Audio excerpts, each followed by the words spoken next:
For over 15 years, Saturdays and Illegal Curve have been synonymous with one another. With insight, analysis, and interviews regarding the Winnipeg Jets, the Manitoba Moose, and all around the NHL, here are Dave Minuk, Ezra Ginsburg, and your host, Drew Mindell. The Illegal Curve Hockey Show, presented by Play Now, the official sports betting partner of the Winnipeg Jets, starts now. Good morning, Winnipeg. Good morning, Manitoba. Go, Jets, go! Best intro possible. Way better than whatever drivel I was about to come up with. Yes, we need to bring the children into the show more often as opposed to those of us who are just children at heart. Ruben's bringing the positivity, Drew. After that loss to the Lightning, Ruben just wants everybody to know that everything's going to be okay. Uh-oh, I think the coffee just got spilled, Dave. The coffee went down. It literally just got spilled. Ruben, and not only that, Ruben just kicked a soccer ball, knocked the coffee over, and the coffee went all over both of my socks. So, yeah, it's off to a great start here. I can't get mad at Ruben, though. He's too cute. Well, he's also a child, and maybe you should get something that's actually got a lid on it, or maybe we're gonna pool our money together and see if we can invest in a travel coffee mug for Ezzy. So that guys, I don't live in River Heights anymore. Okay, I live in St. James. We don't have fancy lids for our mugs like you do in Crescentwood, Drew. Well, hi, Ariel. Well, I can tell you one thing. It is ironic that Ezzy did literally say to Ruben 2 minutes ago, before we got going, Ruben, be careful with the coffee. And then, of course, the aforementioned copies. Well, the best part is also at my new house in St. James, there's no office. So this is open concept basement. So my kids can, do you want to say hi? Hey, there's coffee. The coffee's everywhere. I think it's coffee chaos. all over my socks. Okay. Yeah. Okay, guys, go with them. Okay, go with Emily, though.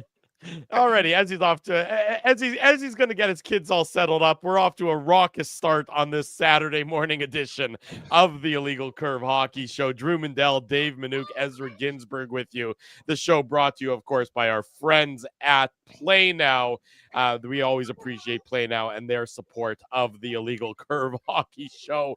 The Jets and the Florida Panthers later this evening is going to be a great battle between these two Stanley Cup contenders as the Jets look to get off the schneid, having lost to the Tampa Bay Lightning on Thursday night.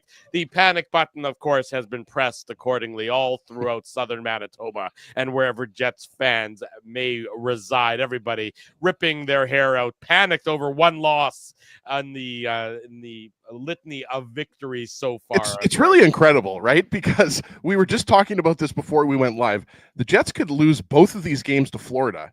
Yeah. And probably another 2 or 3 games. And they're still going to be in a great position in the Central Division in the Western Conference, right? Like, let's remind ourselves, 15-2 is one of the best starts in NHL. No, it is the best start in NHL history. At least 15-1 was the best start in NHL history. So let's not lose perspective here. The Jets are in a very good position. Obviously, 2 huge games coming up against the defending champs. But like one loss is not a reason to hit the panic button. That's for sure. Well, it's funny. The Jets have played 17 games, which of course means there's 65 games left in the season. Good math, Drew. I like that.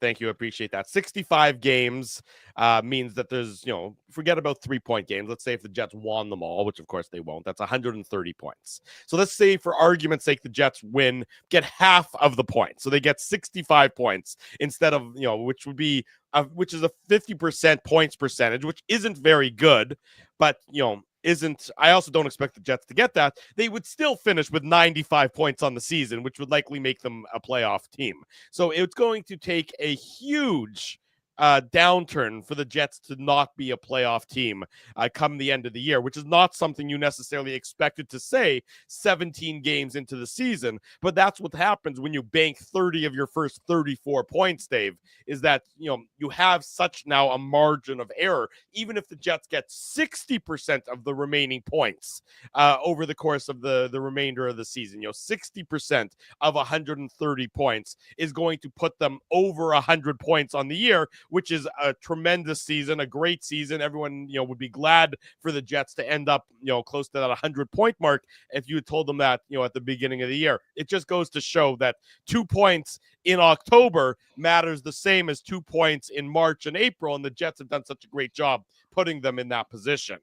Yeah, no, I mean, there's no question about one of the things we talk about, and we've talked about throughout the course of these 17 games, is the idea that you're banking points.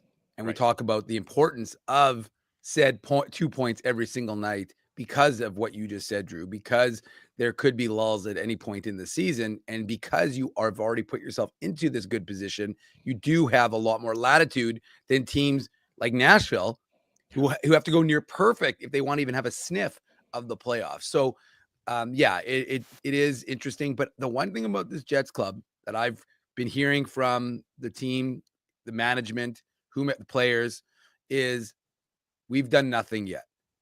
And there's no celebration of the 15-1 or now the 15-2. The fact is that this team is laser focused, as Scott O'Neill said on the Ray and Dregs podcast, which again, of course, is on illegalcurve.com, timestamped for your convenience. So if you want to hear a specific section, we've got you covered. Arneal and Chevy have been active on the circuit. That's what a 15-1 start gets you, that right, Dave? Everybody wants to talk to the boss and the coach. And I'm not complaining because it creates content for a little site called illegalcurve.com, of course. But no, as I think, what he said is we want to develop calluses. He goes, listen, we're not going to complain about where we are. We're not going to be upset about it, obviously. But at the same time, we know what we have to do. And our focus is every game. And we're not looking too far ahead, not looking too far behind. But I mean, ultimately, they know that this is all about playoffs for this team. Right. Now, they had confidence in themselves to the point of, remember, this was a 110-point team last year, at 4th overall in the NHL. And I think that this team, especially because there was so much continuity, felt like there wasn't going to be a significant drop-off without Sean Monahan, Tyler Toffoli, and maybe Brendan Dillon, if certain things fell into place for them. And those things look like they've fallen into place for them. But to me, the one noticeable theme is just, Kevin Cheveldayoff took it one step too far in his conversation with Frank Saravalli, because he was like, well, as long as we make the playoffs, and as Drew just pointed out, you're making the playoffs. Yeah. It's just, the team is, it's funny how they used to, they're heading there, above the in the dressing room, used to be fueled by passion. But the interesting thing is now they're fueled by embarrassment. Darren Dreger said that on Insider Trading. He also, when he was talking, I don't think it says that, by the way, when the players walk out. It does not. You don't think the signage says fueled by embarrassment? It does but not. You're right. To your point, though, Dave, and which I thought was very interesting, is that they were not shying away from using that word, that right. They were embarrassed and that they took it personally over how last year ended. And they're using that sour taste and that sour feeling as really the driving force for what's for where they're getting that a lot of their energy from early this year. Yeah, no, exactly. And I just think it's a very laser focused group. They're not going to get too high, they're not going to get too low. They're going to enjoy it. But if you hear, even Kyle Connor after the game against who they played before, who was their last game before Tampa? New York. But even against New York, Kyle Connor after the game was talking about how they could get better, how they could have done better. And to me, again, it doesn't, you could say, oh, it's just cliche, but I actually don't think so. I really do, being around this team every day, well, when they're at home, is that you do sense that this team is focused on a bigger task. And again, they're not going to get ahead of themselves. They're not going to get too far ahead of their skis, which is not an expression we should be using, Ezzy, because there's no snow in sight in Winnipeg. But this team is go for a nice dip in the pool, and the water's not that cold even yet. That's right. But I just or you can do a dip on the coffee that's on my floor in the basement right now. the pool of coffee at Ezzy's feet. I just think that it's a team that is aware of what happened last year, is using that as motivation for this year. For sure. And is going to not allow anything to get too high and too low this season because of what their ultimate goal is. Well, and I think that's actually, in the course of an 82 game season, or when a new season starts, you have to find something, to drive you. And now, of course, you say, well, the Stanley Cup is what drives you. And yes, of course it does. Everybody knows that's the goal and everything else. And every team is striving for that. But when you can add something extra, when you can add, an extra piece of the component to drive you, and even if it's a negative, such as the embarrassment of how last year ended, there's no reason not to use that. Some teams could wilt, just as easily. A team that was embarrassed last year in the playoffs could have come out this year, fallen flat on their face as a team with no confidence and no structure and just been a disaster of a season. or you can use it as the Jets are and use it as motivation to be better than you were last year, because you know that negative feeling, you don't like it, and you want to use it as passion to drive you so that you get the positive feelings that the Florida Panthers have as a result of them winning the Stanley Cup. Yeah, and we'll obviously get more into the Florida Panthers because they certainly have not skipped a beat, so to speak. I mean, they've obviously lost to my Devils. They got pretty badly outplayed by the Devils. But prior to that, they won 7 games, and they're still first place in the Atlantic Division. Sam Reinhart is second in the league in goals, right, Dave? A lot of people were talking about this big regression coming for Sam Reinhart. I mean, I didn't necessarily know that he'd score 50 plus goals again, but I didn't think there'd be a good regression. He's one of the best goal scorers in the league, and hopefully, obviously, the Jets are going to be able to keep him at bay, relatively speaking. But you had, just to show you the depth of the Florida Panthers, right? Matthew Tkachuk missed 4 or 5 games. Sasha Barkov missed 5 or 6 games, and it didn't affect them, right? Because they have so much depth. But to your point, Dave, Drew, I think that the way the Jets are playing and the confidence in which they're playing, I think, is a testament to the fact that this is almost the exact same group as last year, and a testament to the leadership, right? Like, we know how close the core group of this team is, right? Like, you hear about, Scheifele and Lowry and Morrissey and Perfetti and these guys, sticking together, not just skating in the off season, but like they're a tight knit group, right? Eric Comrie, you bring Eric Comrie back into the fold. And that's something, just to kind of pivot here for a second, there was a lot of consternation about Eric Comrie.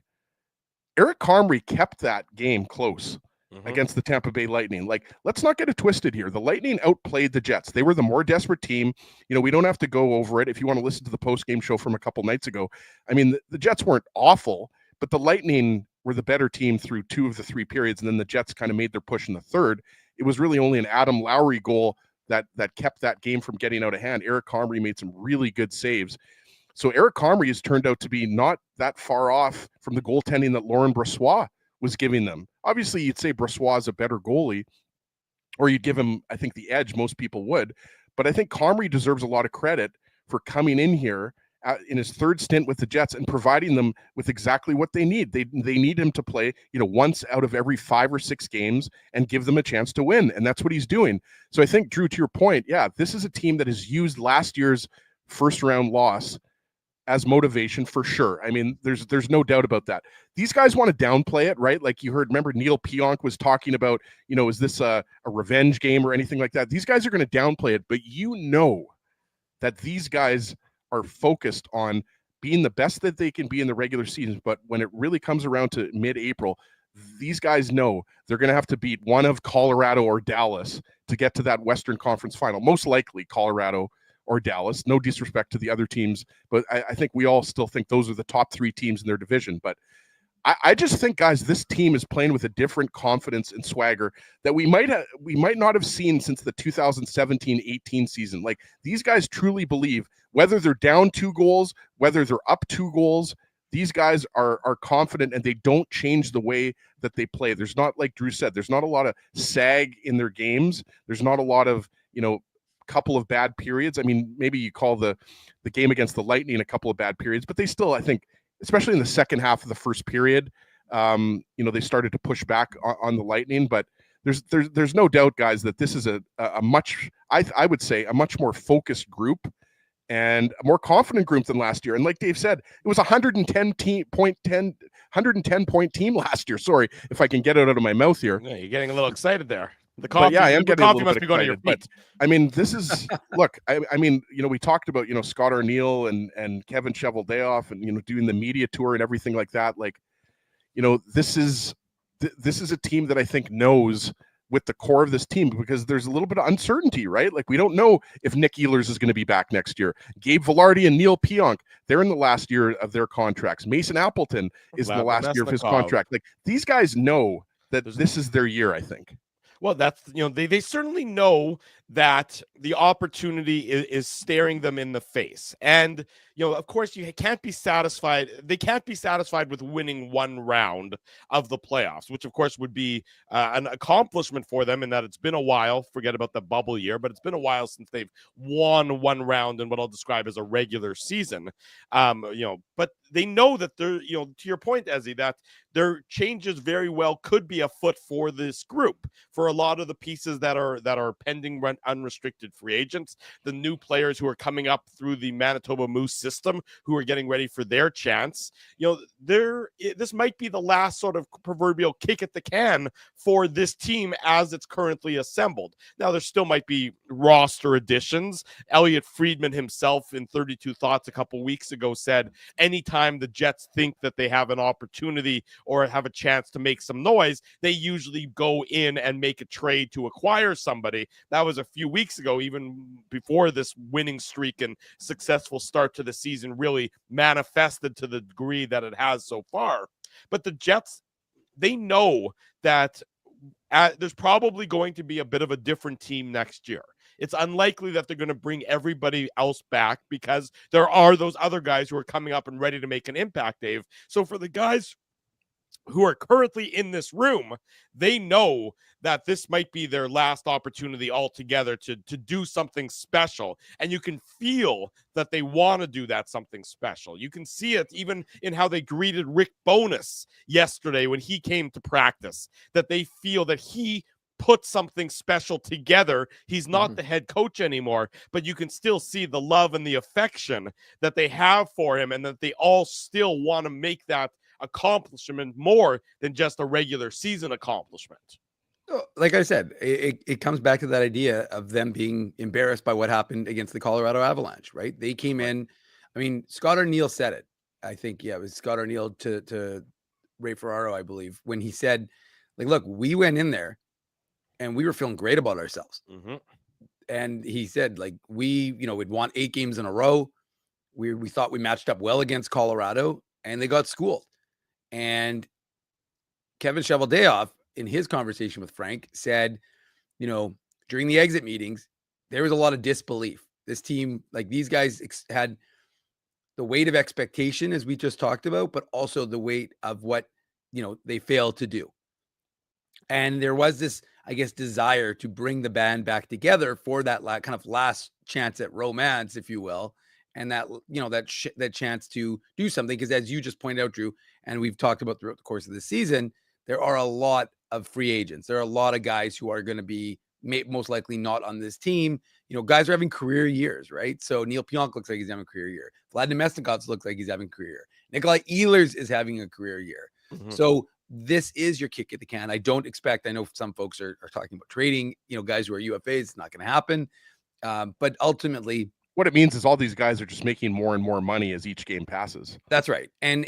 But from a Jets perspective, as Drew just said, Ezzy, if ultimately you win a Stanley Cup and you lose a bunch of these guys at the end of it, you're going to take that every day of the week. Even if you can get to the Stanley Cup, that's a win for the organization, for the city, and for a variety of other folks. So again, like I said, we can't get too far ahead of ourselves, but it is very clear that you have a very determined, a very focused Winnipeg Jets club that is not going to allow 1 or 2 losses to get them to derail them.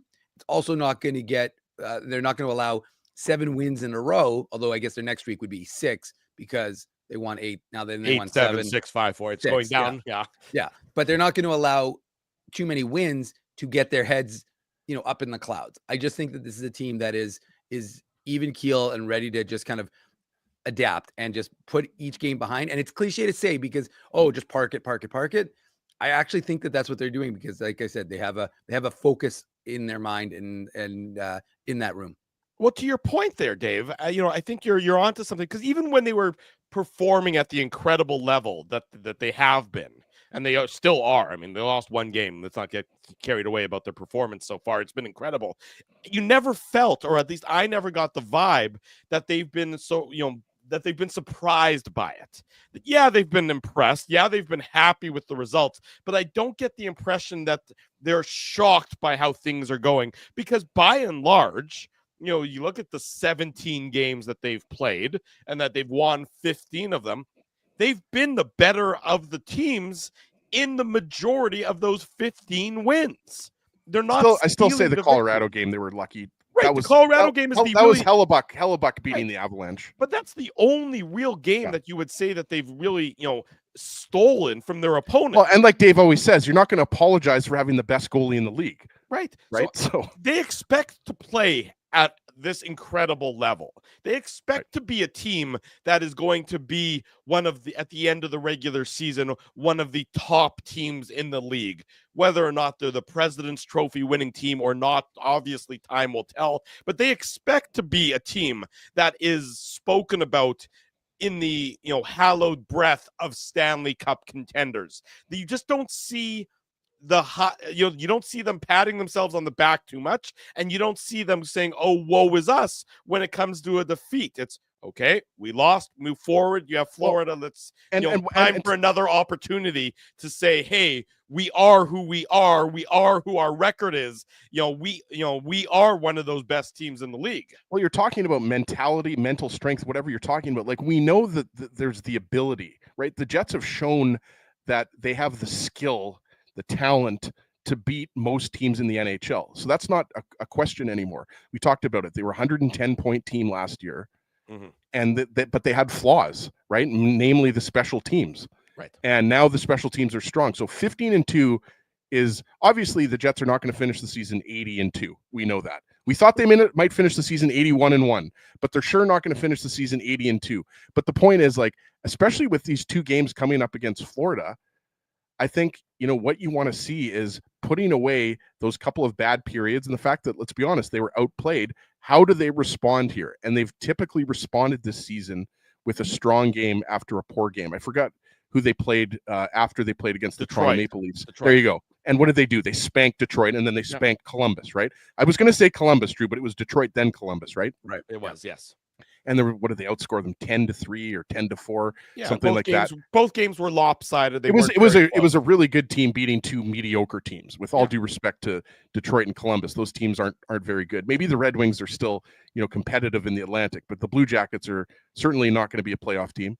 But let's just go back to these two games coming up here for a second, because we talked about it. This, similar to the Jets and Rangers, this could be a Stanley Cup final preview, and you obviously don't want to overhype it. Speaking of overhype, that was one of the worst fights I've ever seen in my life. Oh my God. I can't believe it's taken us 25 minutes, guys, to get into that. But I mean, I did have Ken's comment up about, hopefully we won't crash the YouTube algorithm with so many folks watching. Mike Tyson threw 5 punches in the second last round. I mean, like, what was that? I mean, I'm trying to, what I was comparing? It was a 58-year-old man who's tired. I can tell you right now, as soon as he came out with that knee brace, I knew there was going to be trouble. Well, as soon as I saw his ass before the fight started, I knew there was going to be problems. One of the best tweets I saw was Jake Paul should fight Joe Biden next. That'll prove that he's a real boxer. Yeah, just beats up one geriatric after another. That's at least these guys each got $250 million or whatever they got. Yeah, it was not quite that. Imagine paying though thousands of dollars to watch that in person.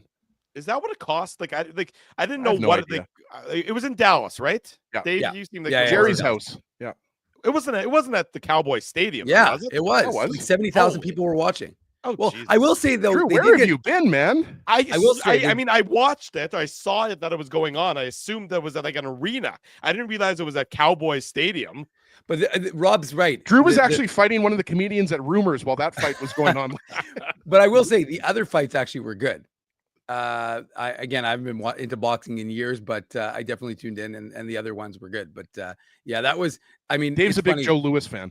But arena.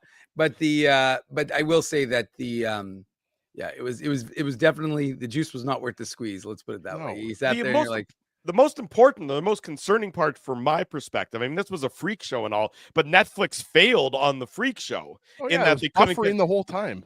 I know, but they have 2 NFL games on Christmas Day. Yeah, That's I know. 5 weeks from now. If that fails, people are going to have to spend extra quality time with their family. There's going to be a spike in the murder rate across North America if people can't watch the NFL and have to play Parcheesi with their in-laws instead, or something along those lines. Nobody wants that. That would be a tragedy of epic proportions. Right? I just think it's impressive that at 58 years old, Mike Tyson lasted 8 rounds with Jake Paul. Like, to me, Tyson won that fight. I don't care, what anybody else says. I think the people that watched it were the losers. That's an interesting. Ezzy is not a boxing judge in his spare time, in case there's any question, folks. But good to know. But so Jake Paul won the decision. Okay, great. Right. You beat a guy that was 30 years older than you. Well, which is what everybody expected was going to happen, is that Jake Paul was just going to tire out Mike Tyson, because Mike Tyson, again, a reminder, folks, is 58 years old and shouldn't really be boxing against a juiced up 20-year-old, or however old Jake Paul is. I don't know. I did love the fact, though, that a lot of prime before that fight, Drew. Have you ever had a prime? No. I've had it once. It was the worst thing I've ever tasted. Quench. Try Quench. Have you tried Quench? No, I haven't tried Quench. Quench is good. Quench is like a BioSteel drink. Okay, well, the prime, it was like thick. It was like drinking like a custard. I was like, what is this garbage? And you normally like custards. It's true, not in a drink form though. Drew's a big custard guy, but anyways, what I was gonna say was that Drew cut the custard. What a disparity in terms of the way they came out, though. Jake Paul in first of all, he was wearing apparently $1 million shorts and shoes, coming out in that low rider. Although the heavy D guys were driving him, and I like those guys. YouTubers, no big deal. But and then Mike Tyson coming out in like $20 like Adidas shorts or something like that. But again, it was a little ominous when he slipped. I was like, oh, that's not a good sign for Iron Mike. And then I saw, thing he was wearing the knee brace, though. Then I saw the knee brace, and I was like, oh man, this is not gonna. I don't think it's gonna go the same, because if you looked at his face, I actually thought he was gonna kill Jake Paul. I mean, he looked like he was gonna murder him, and then the inevitable happened. In any event, we digressed in talking about the boxing, but you knew it had to be discussed because it was such a spectacle last night. It was better than Mayweather-Pacquiao, though. I'm confident in saying that. Mayweather-Pacquiao was so disappointing. Anyways, go on. I didn't realize Ezzy is into the sweet science as much as he is. The real heavyweight contender. I fell in love with boxing, not with Butterbean. I know Spency thinks it's Butterbean, but no, you know where I fell in love with boxing? When Lennox Lewis won gold at the Olympics. I forget what year it was, maybe 1988. I was like 6 years old. I was gonna say, weren't Drew, you were in your 30s then. But yeah, you. Lennox Lewis was my guy. That's the guy I always liked watching. Okay, let's go back. There you go. Move on. The real heavyweight fight will be tonight between the Winnipeg Jets and the Florida Panthers, 2 Stanley Cup contending teams, at least teams that consider themselves Stanley Cup contenders in the first of a back-to-back situation. The Jets look to get off the losing track, having dropped the decision on Thursday night, and they will look to punch the Panthers in the mush in South Florida later on. Ezzy will be on the post-game show. Mom and dad, and I don't know which one of us is mom and which one of us is dad, Dave, but we'll be away. So we're turning. You're definitely mom, Drew. Okay, yeah, thank you. Yeah, we're turning the keys over to Ezzy with the post-game show tonight. That's right around 8:45. Do I get $20 for pizza? No, you can't get $20 for pizza, and you're allowed to only help yourself to 1 ice cream bar out of the freezer. We're going to be watching to make sure you don't take any more than that.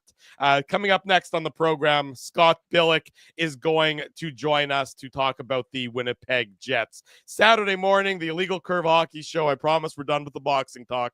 Drew Mindell, Dave Minuk, Ezra Ginsburg with you. Don't go anywhere, folks. We'll be right back. We want to thank you for not betting with Play Now and choosing our illegal gambling site instead. Because we couldn't afford things like this without your money. So much of your money. Now you might have questions like, do our profits benefit your community? No. Or bet with Play Now, Manitoba's local legal and secure gambling site. Dining, entertainment, parking, and convenience, all in one spot. City Place is located in the heart of downtown Winnipeg, attached to the Canada Life Center. Whether you're working, living, or out for a night in the downtown, make City Place your go-to destination before or after the fun finds you. Lunchtime, game time, anytime. Visit City Place at 333 St. Mary Avenue, next to Canada Life Centre. Holt Dental, the new official dentist of Illegal Curve, has a philosophy rooted in two unyielding principles: genuinely caring about patients and providing outstanding service. Being a patient of Holt Dental means more than just checkups and treatments. It's taking the time to listen and talk to each patient so they can achieve the best long-term health, functionality, and aesthetics for their teeth, mouth, and gums. Conveniently located at Grant Park Festival on Taylor Avenue, Holt Dental is dentistry of the highest quality in a comfortable and relaxed environment. For more information, visit holtdental.ca. Oh, and there's plenty of free parking at the front door, too. Celebrating its 40th year as Winnipeg's home for stand-up comedy, Rumors Restaurant and Comedy Club has recently been named Canada's top comedy club and a top 5 comedy club in North America. From birthday parties to date nights to fundraisers and everything in between, Rumors is your destination for the best and most affordable live entertainment Winnipeg has to offer. For more information on upcoming shows, Rumors' incredible promotions, and to purchase tickets, visit rumorscomedyclub.com. So you're a pizza person, you married a wing person, but somehow your kids are salad people. You can't pick your fam, but you can pick your BP meal deal, starting from $18.99 for takeout or delivery at bostonpizza.com.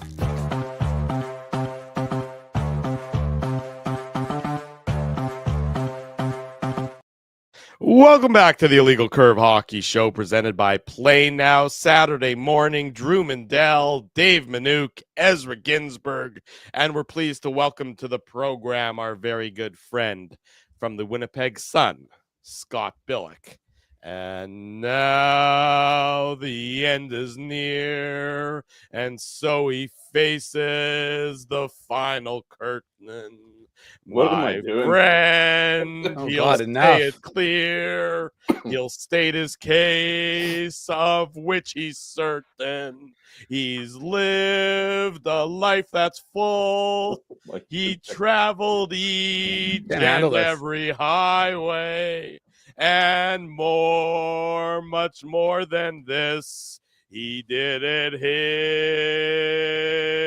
his way. That's it. Wow.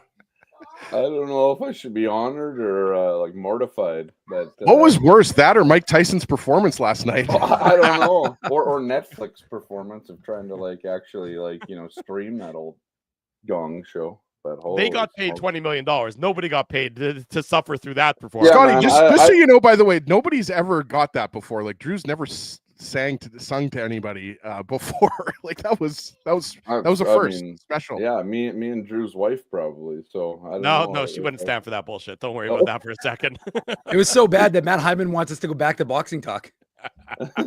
And in any event, we don't need to. You'll announce your news whenever you announce it. You've already been teasing it, but we didn't get an opportunity. So Hey, we're Very very close. clinical. I agree. We're very close. He could announce it. I know, but we Yeah. don't want to put any pressure on Scott. Tomorrow's my last day at the Winnipeg Sun. So Exactly. That's just what I was so gonna say. people Tomorrow. know. People know that. Yeah, Monday I started a new adventure, and I know most of you guys know, but yeah, we'll leave some. Nothing's a surprise these days, right? So this one's probably not even much of a surprise either. But anyways, we'll figure it out on Monday. So Yeah, all and good. then, Yeah. and then I promise never to sing again. So everybody wins in that case. That's gonna be my ringtone on my phone. So as soon as I hope that's I'm getting cutting that clipped out by of the somebody in podcast, just so chat. you know, Scotty. It won't be on the podcast. you gotta edit it out. Yeah. All right. Fair enough. In any event, Scotty, good morning. Nice to see you. How are things? Yeah, it's good. I mean, it's a pretty dreary day out just looking outside right now. But yeah, no, it's another good day. Grey Cup tomorrow, which should be a good game. Jets play tonight. Chance to kind of redeem themselves after Thursday night. So yeah, should be it should be a good weekend. Can't complain, right? That's what we were talking about that to start the show before we, diverged into the boxing talk. We were talking about how the Jets, throughout this incredible run, 15-2, we know that it's mind-boggling to some extent. But even when they were at their peak, it never seemed like they were getting, too full of themselves or ahead of themselves or really too up with their performance. And then when they lose, which has only happened twice, it didn't seem like they were getting too down on themselves either. It just seems like they're very even keel through 17 games, even though their record is an astounding 15 wins and 2 losses. Do you think that's just them realizing that, the regular season performance is good, it's important, but at the same time, it's really just, it's the window dressing before the main event? Yeah, it doesn't mean much, right? Like, obviously it means a lot in terms of where you finish in the standings, where you start in the playoffs, yada, yada, yada, right? But as we've seen with, I remember the Boston Bruins a couple years ago, their best regular season team. This has happened twice in like the last, 6 years, right? Where like the Boston Bruins go, whatever they won, 61 games, 62, whatever it was. Right. And they get bounced in the first round. And the Tampa Bay Lightning set the best regular season record a couple years prior to that. And they get bounced in the first round. And so I think everybody on this team was well aware that their season won't be defined by whatever they do this year, right? During the regular season. It's, can they get out of the first round? Can they win more than one game in the first round? Will their game dip once they get to the playoffs? Like that's where this season really truly starts for the Winnipeg Jets. But what they're doing now and what I've seen from this team as opposed to years gone by is a team that understands, I think, that okay, you won 52 games last year. I think everybody got a little ahead of themselves, including maybe the players, right? It's like, oh yeah, this team's a wagon or whatever. It's a unit, and I think this team knows that they could have started 16-0, 17-0, whatever they would be right now, if they were undefeated, 17-0, and it wouldn't matter to them because win or lose right now, they're well aware that their season will be defined by what happens in late April, May, and June. And so I think they're not getting too high, too low. You saw Adam Lowry after the game. I don't think that was in years past, you would have looked at that interview from Lowry. It wouldn't have been Lowry saying it. But you would have looked at that interview with him and you'd be like, okay, they're trying to just kind of sweep this a bit under the rug and whatever, not really taking it. I don't think that's the case. I think this team recognized right away that wasn't their game last night or 2 nights ago. They'll be better. And, we'll see that tonight, I suspect, is a team that comes out and plays a much better game, win or lose.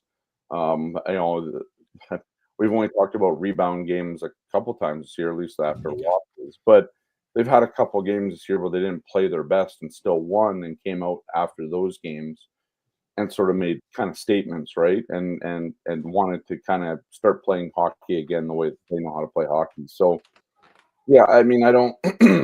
The start's great, and they all said it, but I think Kyle Connor said it the other day. Like, they all know where the record is, but it doesn't really mean a lot, and they have to do it the right way.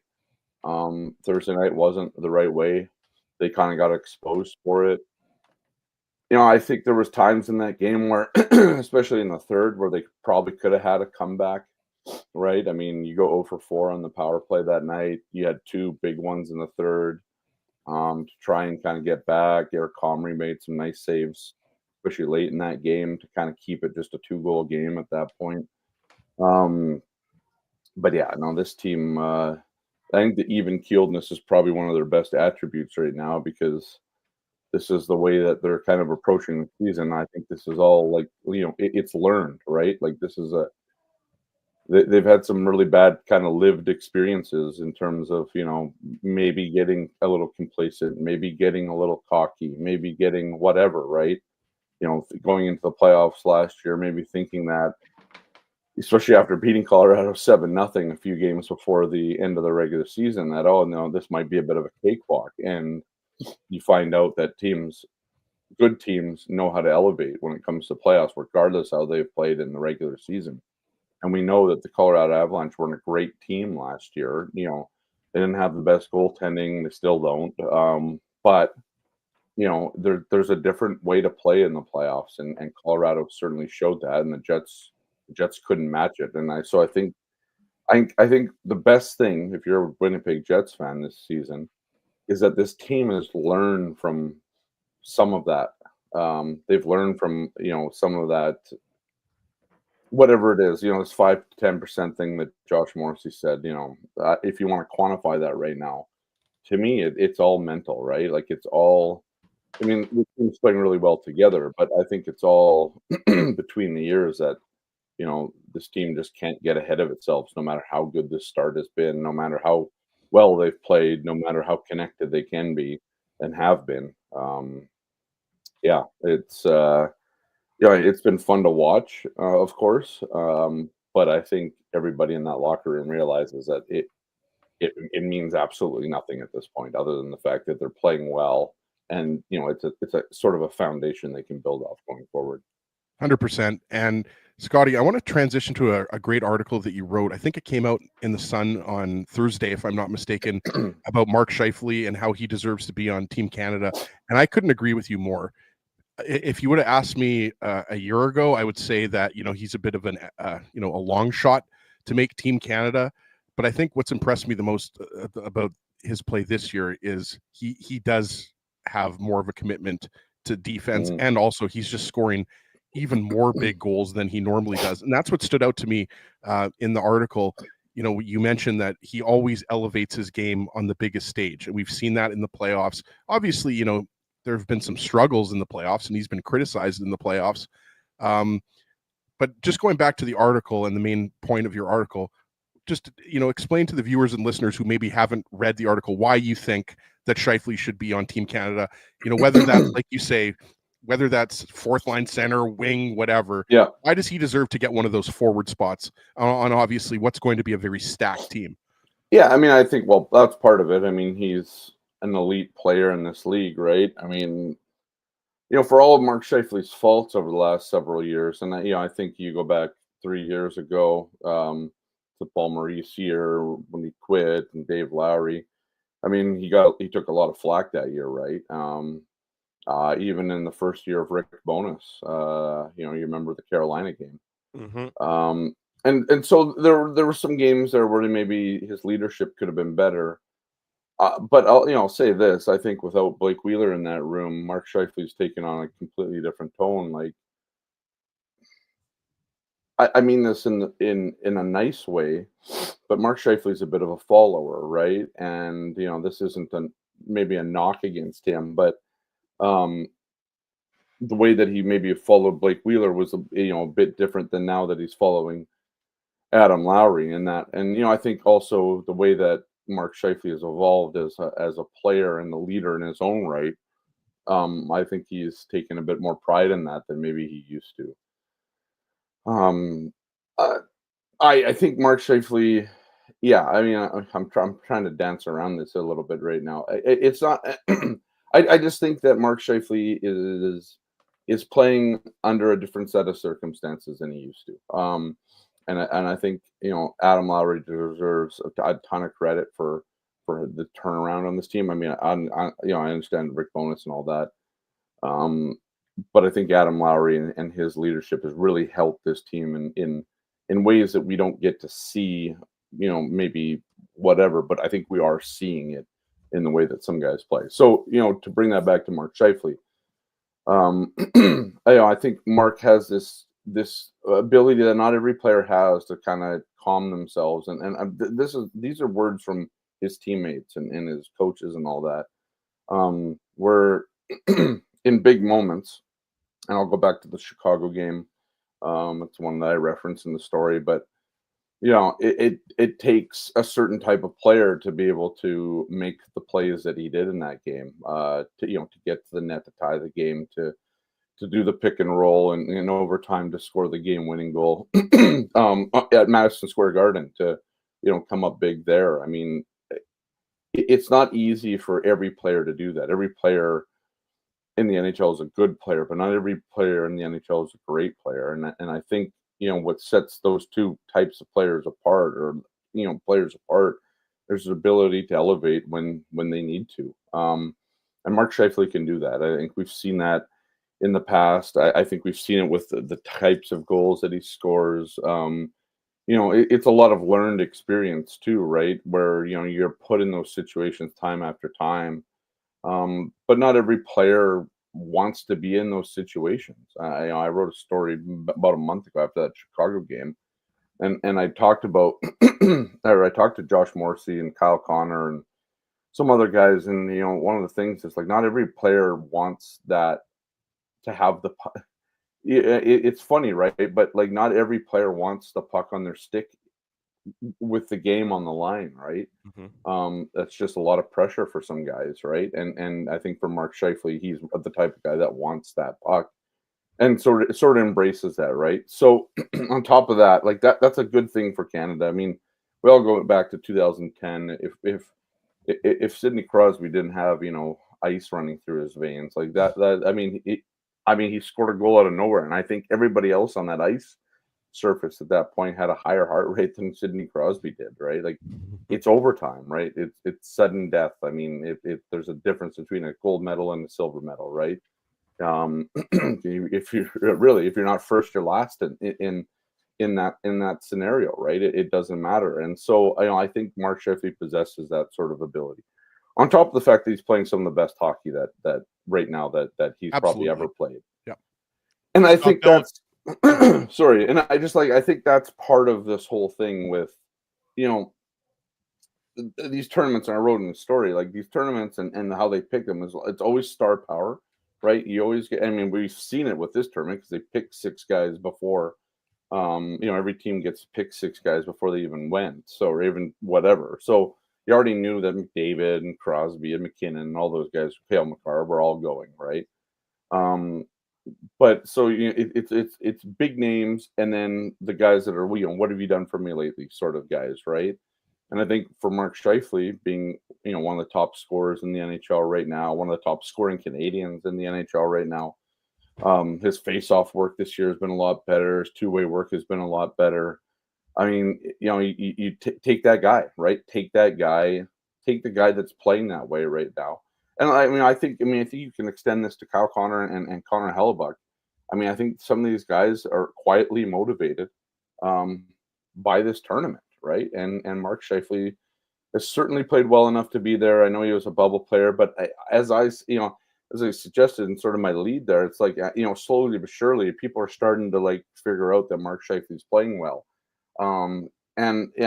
With a month to go, and not even a month ago, like 2 weeks now or 3 weeks till they announce the roster, I think Mark Scheifele has put it together to such a point that it would be hard to leave him off. Because he's got the versatility. He can play on the wing.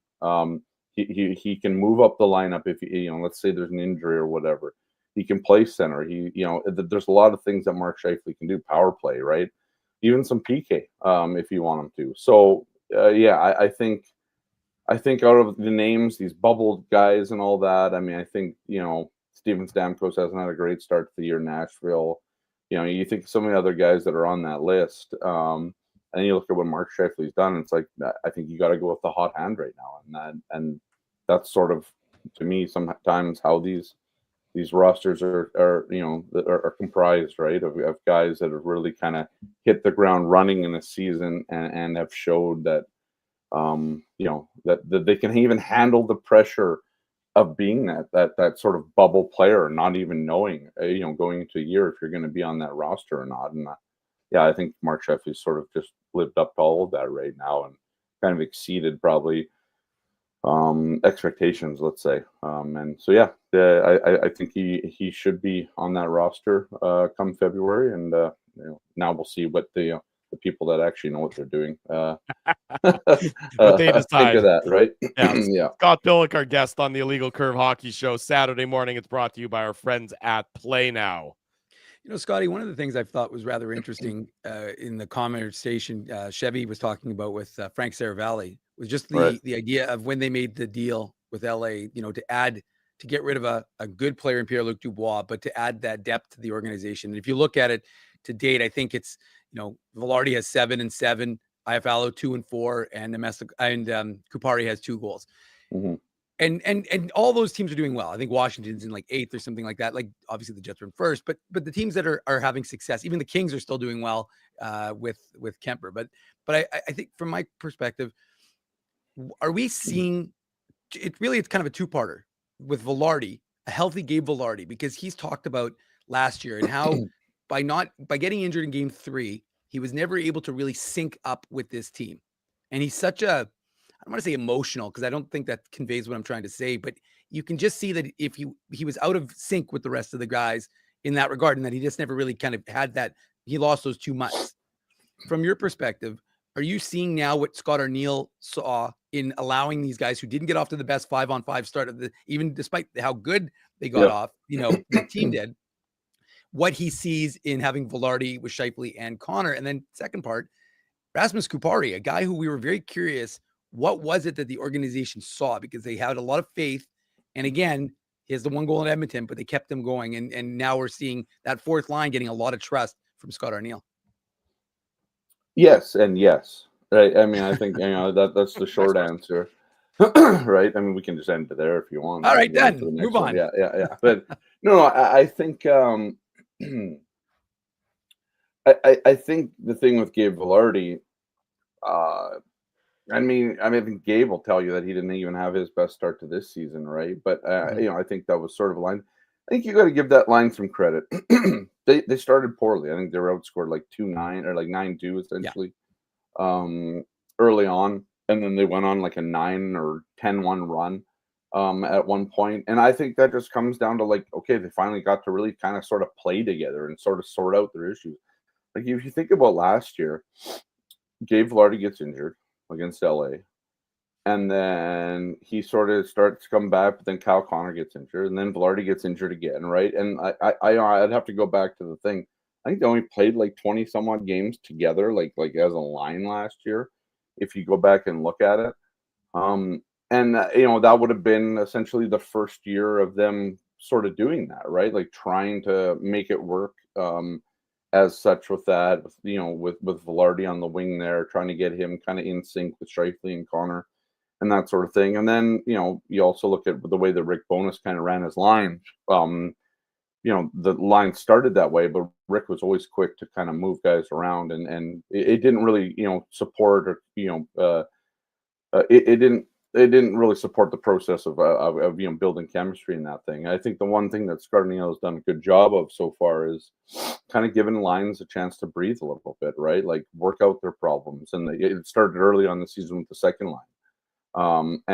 Because all of the other 3 lines were playing pretty well early on in the year, part of it was just, part of the thing is it's just one of those things where, you're sort of forced into it. I mean, you don't want to change your other 3 lines and whatever. And so you do that. But I think the trades worked out well. I think the way that Gabe Velarde has kind of played on that line, it really helps with their power play too, right? Like I think having those 3 guys kind of working together, that chemistry translates onto the power play a little bit. I think that Velarde, slowly but surely has kind of found his feet again this season. I don't know what happened. I don't know why, he had a bit of a slow start, whatever it is, what it is. But, I think that line's, clicking now. They didn't have their best game in Tampa. I don't think a lot of guys did. I mean, that game wasn't great for really anybody, top line included. But yeah, and then Kupari, I think Kupari is a guy that this team had their eyes on when he was drafted, right? Probably a good thing that they didn't draft him, because to be, like if we're being real here, like Rasmus Kupari is a bit of a first round bust, right? Like that's what he is. I mean, he hasn't lived up to that sort of billing, right? It's kind of like the Logan Stanley or the Hayden Fleury's of the world, right? Not all first round picks are created equal, is what it reminds people of. 100%, yeah. But he fills a role, and I think Kupari's just played. First of all, I think scoring early has probably helped Rasmus Kupari in a big way, right? because now you don't have to think about, okay, I haven't scored in however long, right? I mean, I think that was a big thing for him early on to get that goal. I like the way he plays. Like, I think sometimes like his brain's just got to catch up to his speed sometimes. Like, I think that's where like Kupari is, if you want to talk about where Rasmus has maybe his biggest challenge as a player is that he's so fast at times, but like his hands just don't work at the same speed that his legs do, and maybe he doesn't see the game as much. I don't know if that guy is the type of guy that can kind of slow it down just a tad, just to try and whatever. But I like the way that he plays. He's physical. Like I like that. Like and he seems to fit well there, right? Like so, and I think Scott O'Neill likes him. Like, I mean, you can see it. He shoots the puck. I mean, it's not very accurate at times, but he has that sort of attack mentality. And Scott O'Neill's talked about that a lot, right? They want shooting, they want that sort of thing. So it's been a good trade. And then Alex Iafallo, I mean, yeah, I mean, obviously overpaid for what this team asks of him, right? But at the same time, he's playing second power play, and as good as that, he's a good penalty killer. You always have guys on teams, right? Like, I mean, some guys just don't have the right contracts for what they give. Speaks to Winnipeg's depth. I think Alex Iafallo is also a guy that can move up the lineup if there's injuries, and knock on wood, the Jets haven't had a whole lot to deal with so far this season. So there's definitely that. It just made the team better, right? I mean, I think one of the biggest things that this team has done is sort of looked at depth, right? It has shown over years, and this, especially after they lost all those defensemen, right? That there was a lot of there was a lot of long nights, in that 2019-20 season, where this team was, playing reasonably well, but that defense was bad, and it really exposed their depth. And it was always going to when you look back at it, because when you lose that many guys on your defense, and then have perhaps your biggest name in Dustin Byfuglien retire out of nowhere, it's always going to. But it's shown, like, this team has over the last several years, sort of rebuilt that depth, and and probably that the Dubois trade has really kind of shown, or has really kind of worked in that way, because they got they turned one roster player into three roster players, and it strengthened all of their, like, it strengthened their lineup, right?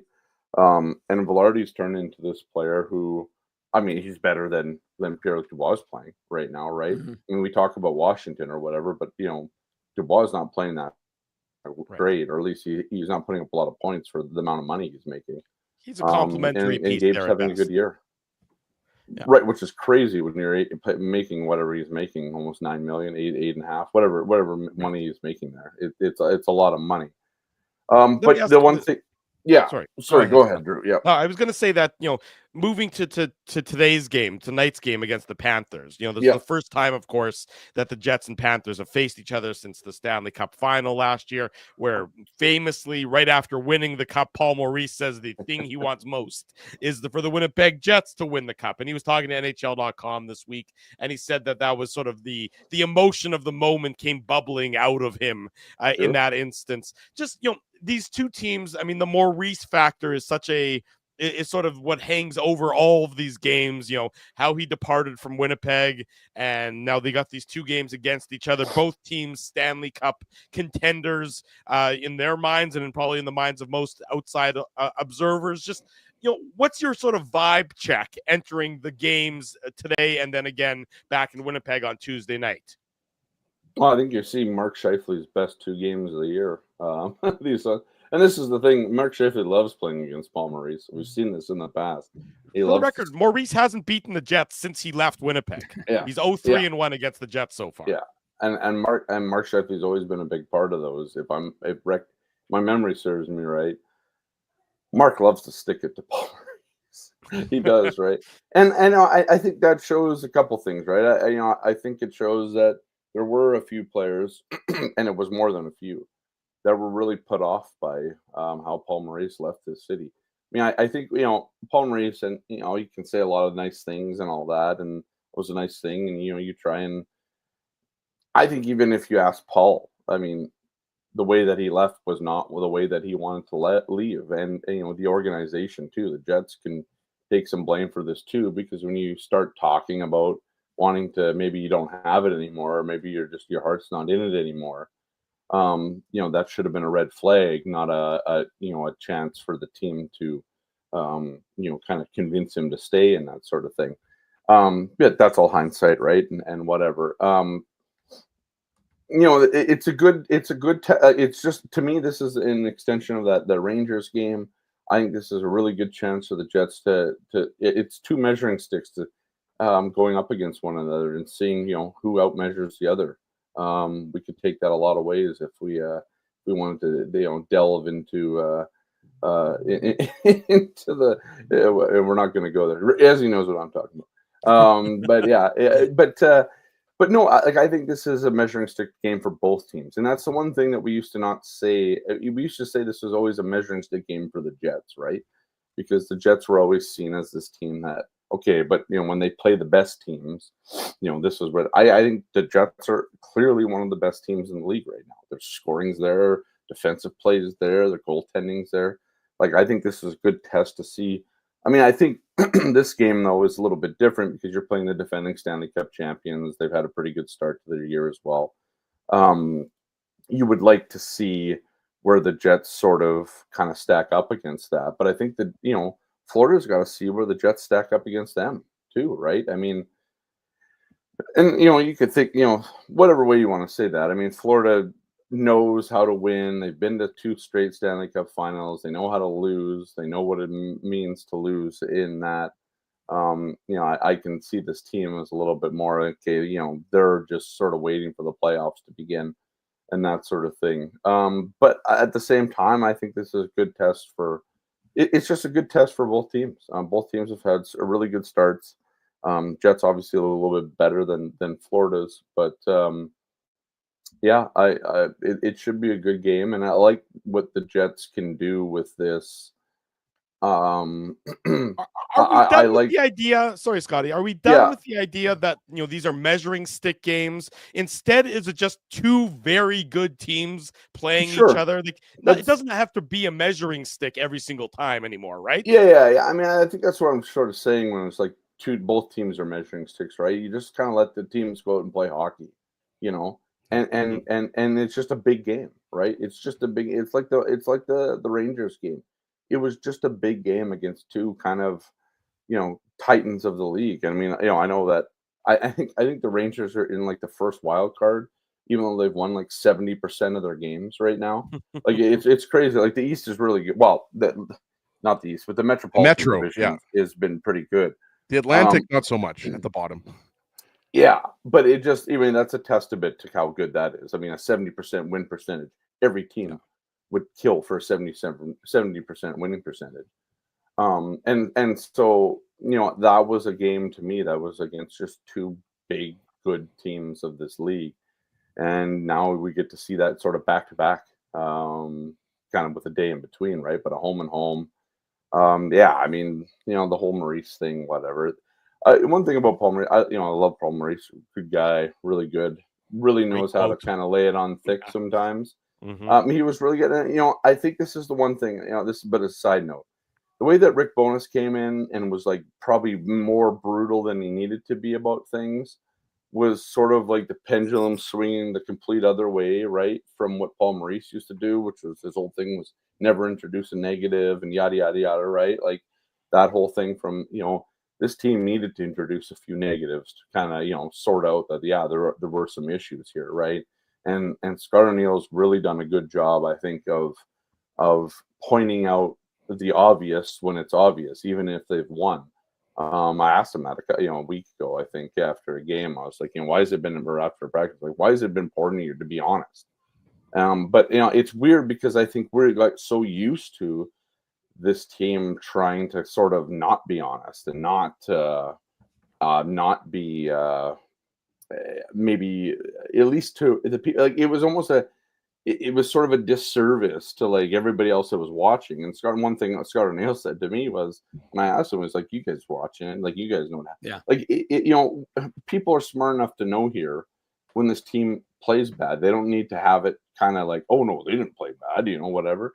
And so I think that's been the big thing. I mean, I think, as a side note, I think, the way that Maurice sort of handled it, the way that the Jets are handling their stuff now has been a product of, or part of a product of, that whole sort of idea changing over the last 3 years. First with Rick Bowness, and now with Scott O'Neill, sort of continuing it in a different way where it's not as in your face as sometimes Rick Bowness used to be, but still is honest about it. And the players too. The players too have come out and said now, the way that they talk about games, they're quite honest with the play too. Nobody's trying to pull any wool over anybody's eyes, and I think it's been a big boon for this team in the way that it kind of handles wins and losses.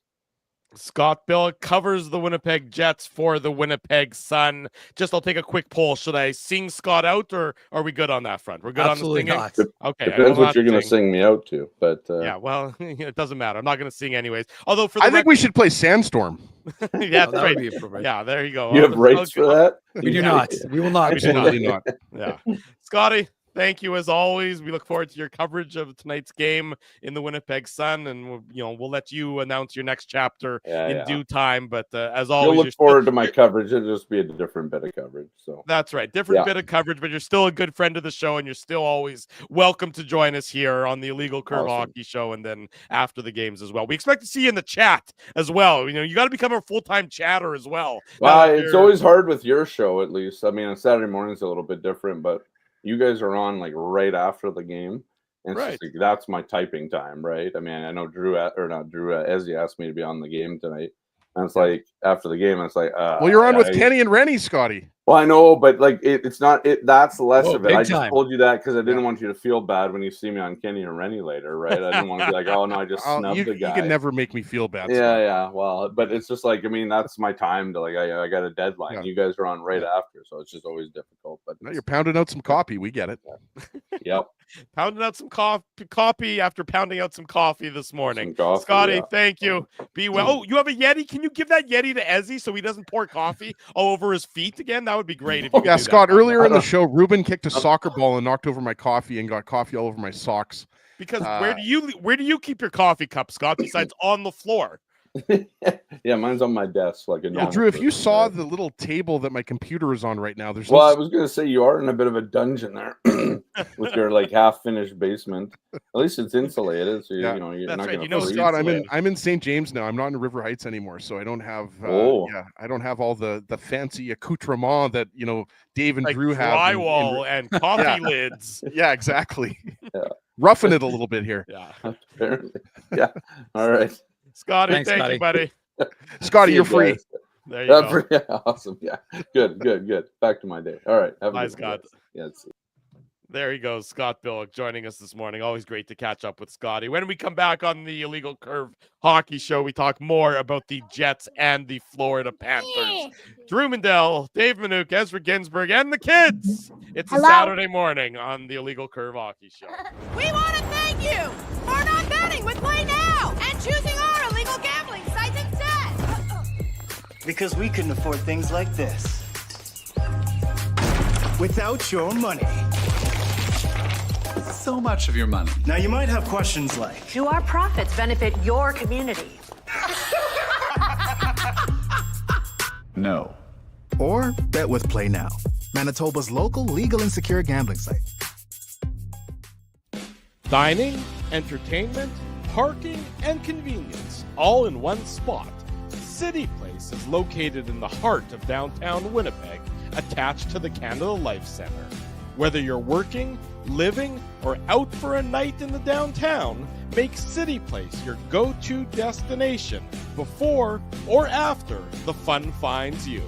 Lunchtime, game time, anytime, visit City Place at 333 St. Mary Avenue, next to Canada Life Centre. Holt Dental, the new official dentist of Illegal Curve, has a philosophy rooted in two unyielding principles: genuinely caring about patients and providing outstanding service. Being a patient of Holt Dental means more than just checkups and treatments. It's taking the time to listen and talk to each patient so they can achieve the best long-term health, functionality, and aesthetics for their teeth, mouth, and gums.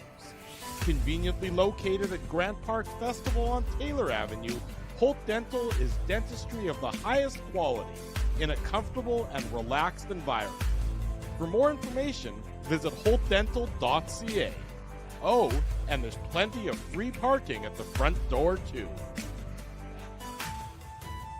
Celebrating its 40th year as Winnipeg's home for stand-up comedy, Rumors Restaurant and Comedy Club has recently been named Canada's top comedy club and a top 5 comedy club in North America. From birthday parties to date nights to fundraisers and everything in between, Rumors is your destination for the best and most affordable live entertainment Winnipeg has to offer. For more information on upcoming shows, Rumors' incredible promotions, and to purchase tickets, visit rumorscomedyclub.com. So you're a pizza person, you married a wing person, but somehow your kids are salad people. You can't pick your fam, but you can pick your BP meal deal, starting from $18.99 for takeout or delivery at bostonpizza.com.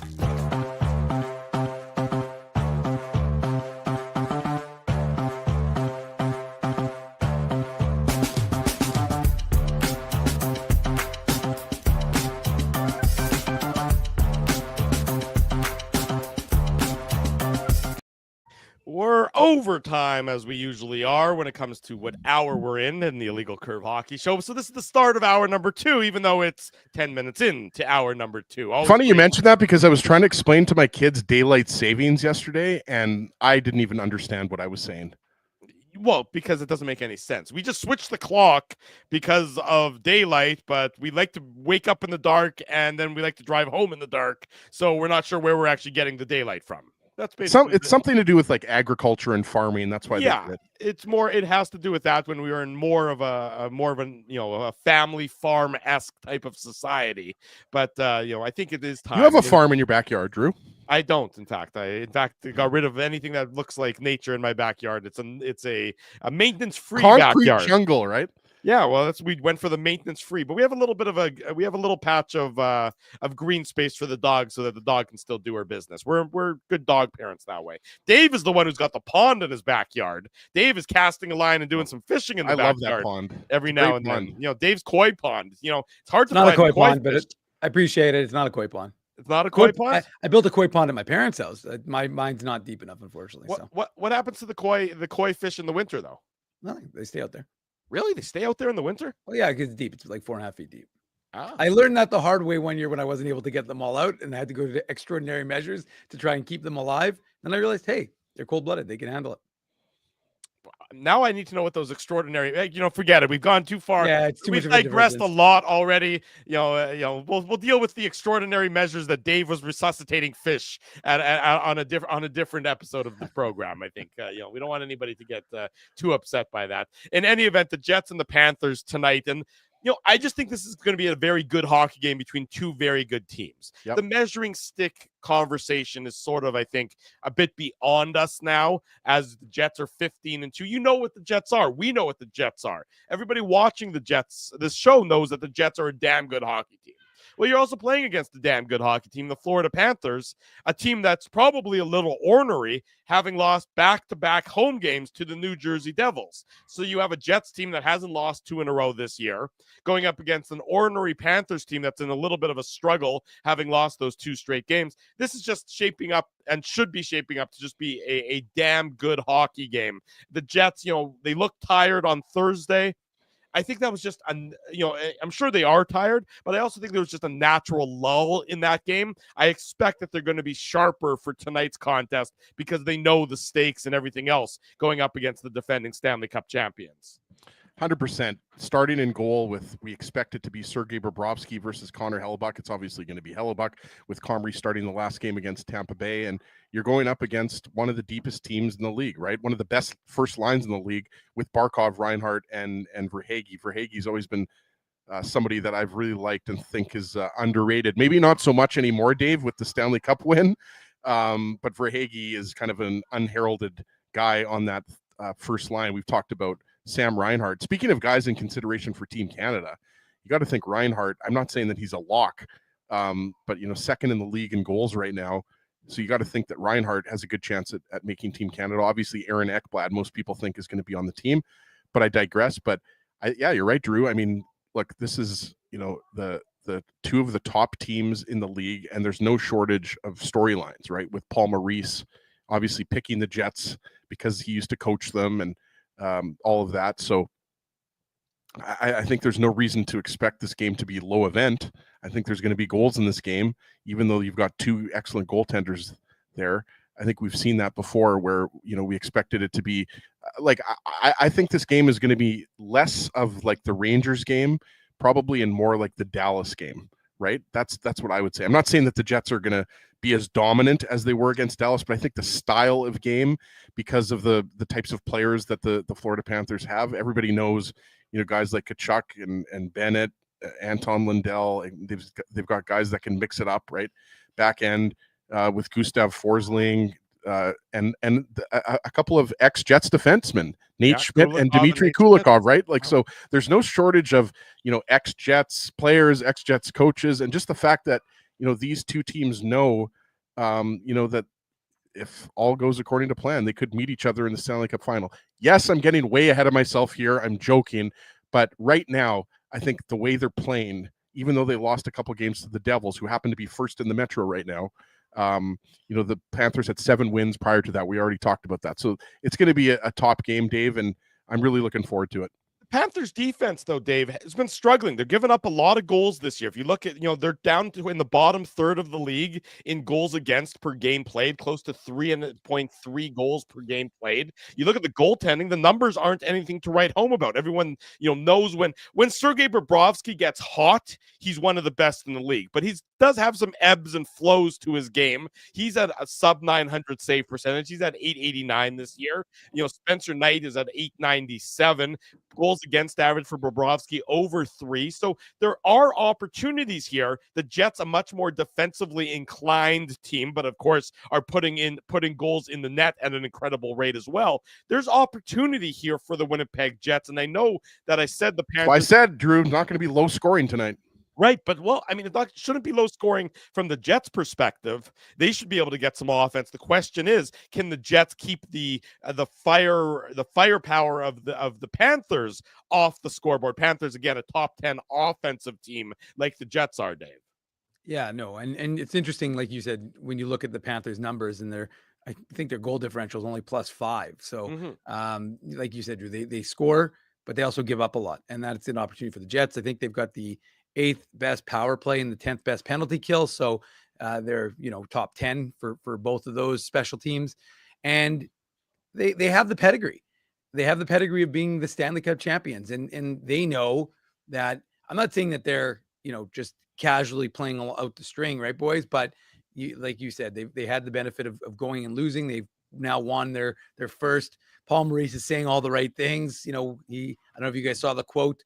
I think George Richards had it up saying, he goes, when we're not playing the Jets, I'm cheering for Winnipeg. No surprise. The always smooth-tongued Paul Maurice is saying nice things about Peg City. Have we ever seen, sorry, Dave, to jump in here, but have we ever seen a coach praise his ex-team as much as we've seen Paul Maurice? I honestly don't think we ever have. No, when does a coach ever talk about their ex-team typically? I get the maybe once when the cup final was happening and the emotion came pouring out of him, it still seemed a little calculated to me, but I'm a cynic by nature. But you're right, to your point though, Ezzy, it still continues and continues and continues. Like, I'm not talking about just what he said after the Panthers won the cup. I'm talking about what Dave just said. That's right. He continues to say, I'm cheering for this Jets team. I want the best for this Jets team. It shows you that his part of his heart is still in Winnipeg, and he's sincere. You can say whatever you want about Paul Maurice, but he's a sincere guy. Well, and I also think that he definitely liked the city. I mean, it was time for him to go. It was time for them to part ways. There's no question about that, Drew. And I agree with you. It probably should have happened previous to when it did, clearly.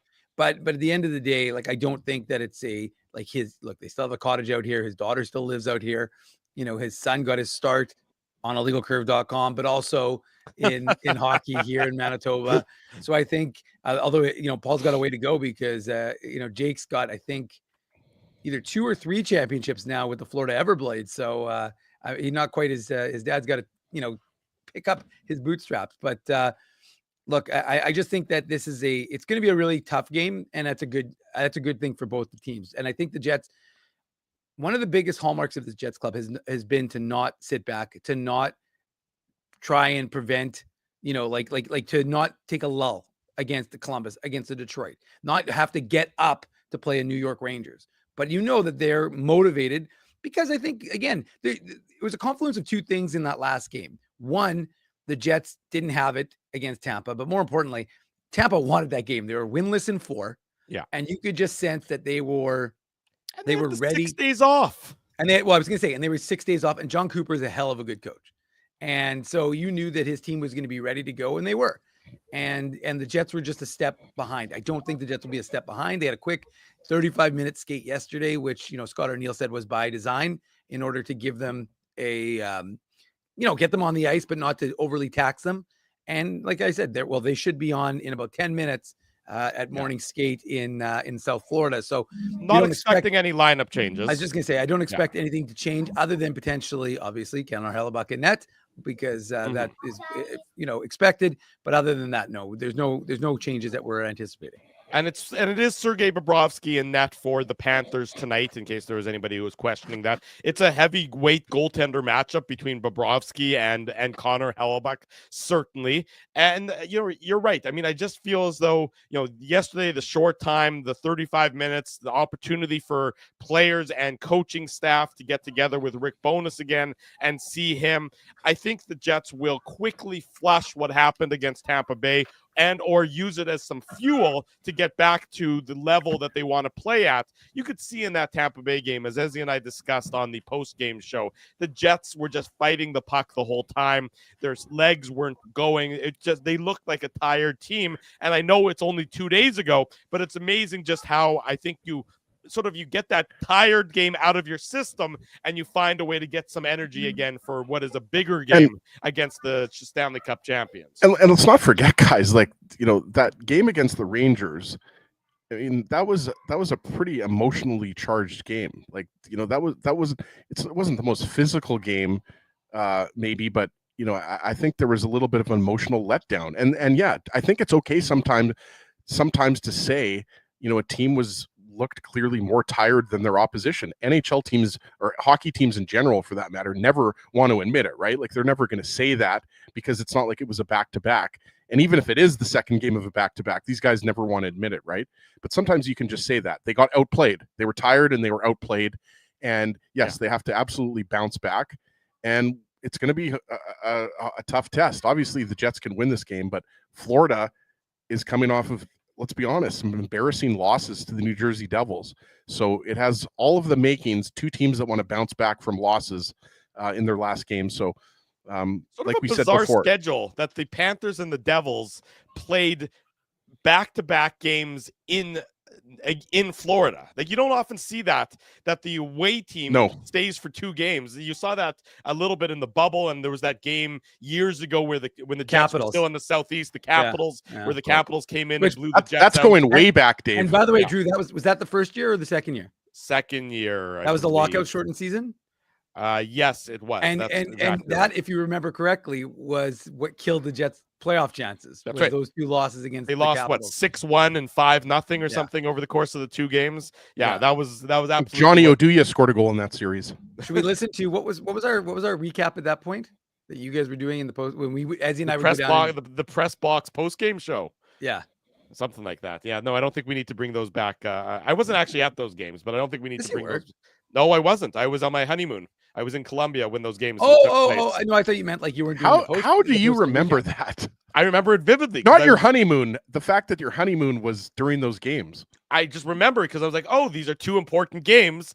Let me check the score on occasion. And I was like, oh, well, that's a bad score. And then the next game, oh, that's a worse score. And Pablo Mindell over here. Well, what they say, then they treated me like a king when I came back there, when I went there. In any event, we digress, as we've been doing a lot on this week's show. The Jets, again, look, everything about the Jets, you haven't seen them lose 2 games in a row. The power play has been clicking still, even though it's had that bad game on Thursday night. But the power play really hasn't had 2 bad games in a row. The Panthers penalty kill is a good penalty kill, so it's something the Jets are going to have to be concerned about.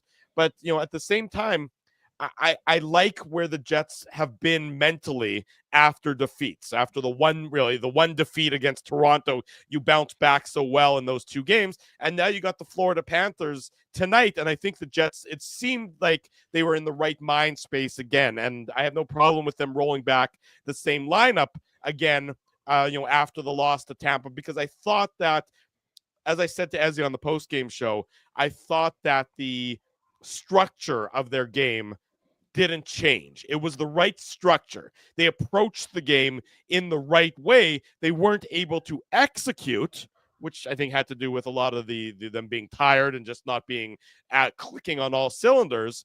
But I thought the approach was what you wanted to see, and they didn't deviate from that at any point during the game against the Lightning. And I expect the similar tonight against the Panthers. Yeah, and we talked about the Nemesnikov, Ehlers, Perfetti line was the Jets' best line against the Tampa Bay Lightning. They didn't have a lot going on offensively, obviously. So you want to see them get back to consecutive good shifts and kind of bringing that offense in waves, bringing that pressure in waves.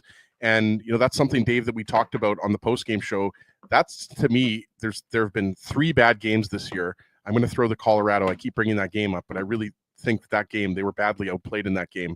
When teams bring pressure, that's because that's what the Jets bring, and not just pressure. They have a lot of skill, obviously, but that's when they're at their best, when they're controlling the pace of play. And we'll see, Dave always talks about chess matches. I think you're going to see that even more in this game because it's a 2-game series, right? You're going to have the Panthers coming back to Winnipeg on Tuesday. So you're going to see that a little bit in the early part, trying to figure out, how to control what the other team is bringing at you. But when you have this many great players on both teams, like Alexander Barkov, like he's a future Hall of Famer. We talked about it on that line with Carter Verhaeghe and Sam Reinhart. Like ideally you would like that Lowry line, Dave, to be matched up against Barkov's line, but you don't have last change. So that's going to be tough. So it's possible that you're going to see, the Nemesnikov line get that line. It's possible that you're going to see the Scheifele line against that line, top line versus top line, right? Obviously, Scott O'Neill has said that he doesn't focus too much on line matchups. It's a little bit more nuanced than that, right? But a lot of great players. And I saw a comment about the Panthers having trouble with the Devils' speed, and it's true. You lose Brandon Montour. It's not as deep as a group as it was. Obviously, you've still got Gustav Forsling and Aaron Ekblad there, but with Nico Mikkola and Dmitry Kulikov, it's an okay second pair. It's not a speedy second pair. It's not a second pair. And then you've got Nate Schmidt and Juvis Balinskis, who's obviously the Latvian sensation.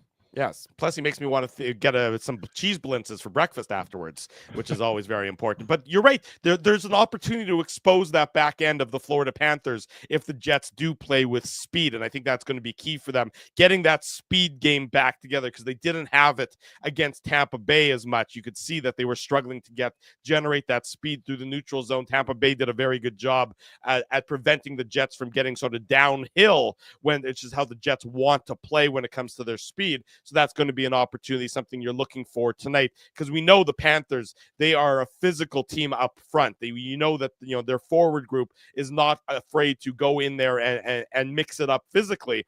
But the Jets want to counter that with their speed, especially against a back end that might not be as fleet of foot as some of the recent teams that the Jets have played, Dave. Look, this is one of the biggest elements of this Winnipeg Jets team. That one of their hallmarks is that they have to play the game with speed. They can't slow it down. We see what happens when they get to that tendency. We saw it on the power play. Power play was a little slower than we expect from this Jets club. So that, I think, is absolutely the case, Drew. I think this is one of those things that you're going to want to, again, you don't want to get into a track meet although the Panthers are not exactly the speediest of teams. So it's not like you're going to burn out. But at the end of the day, you definitely want to use that element in your game in whatever capacity that is, whether it's getting up and down the ice or, like I said, moving the puck quickly and making quick decisions from the team. The only good news from my perspective, boys, is that when the Jets tend to play poorly, it's almost like they play poorly as an entire collective team. And then they usually, this season is our usual.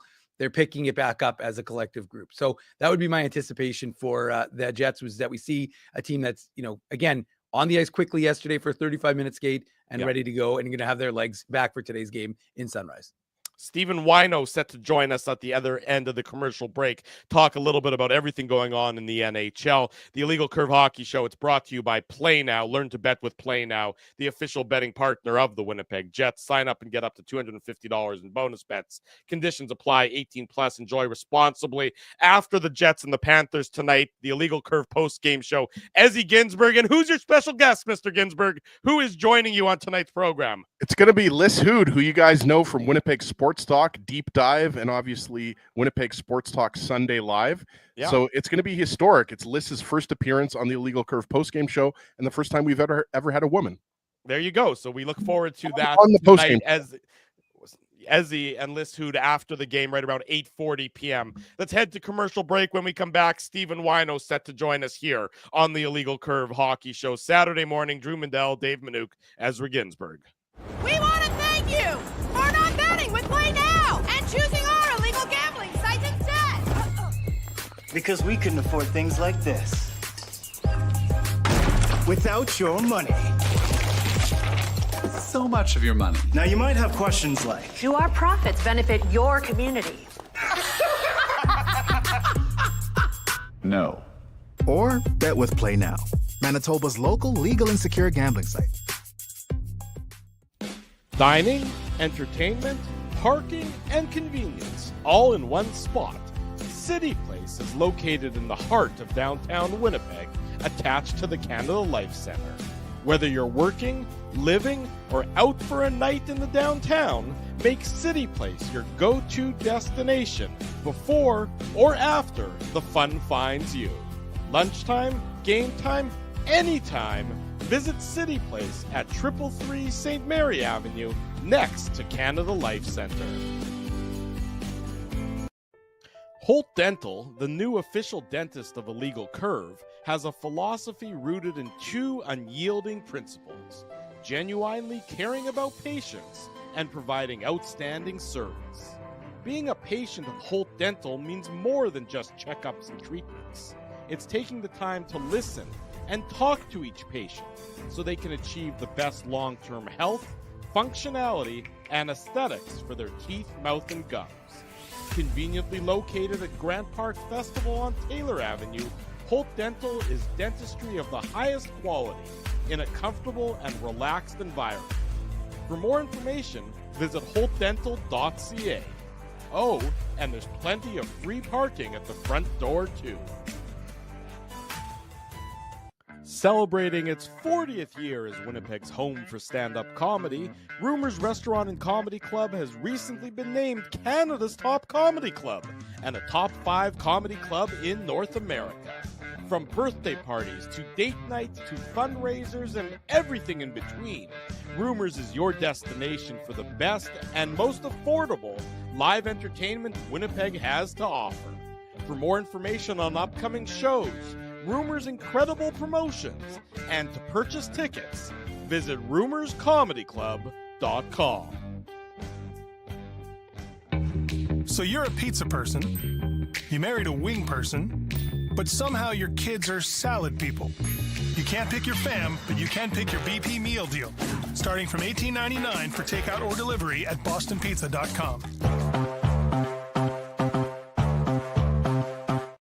Saturday morning, we are back on the Illegal Curve Hockey Show. Drew Mindell, Dave Minuk, Ezra Ginsburg with you. The Jets and the Panthers later tonight.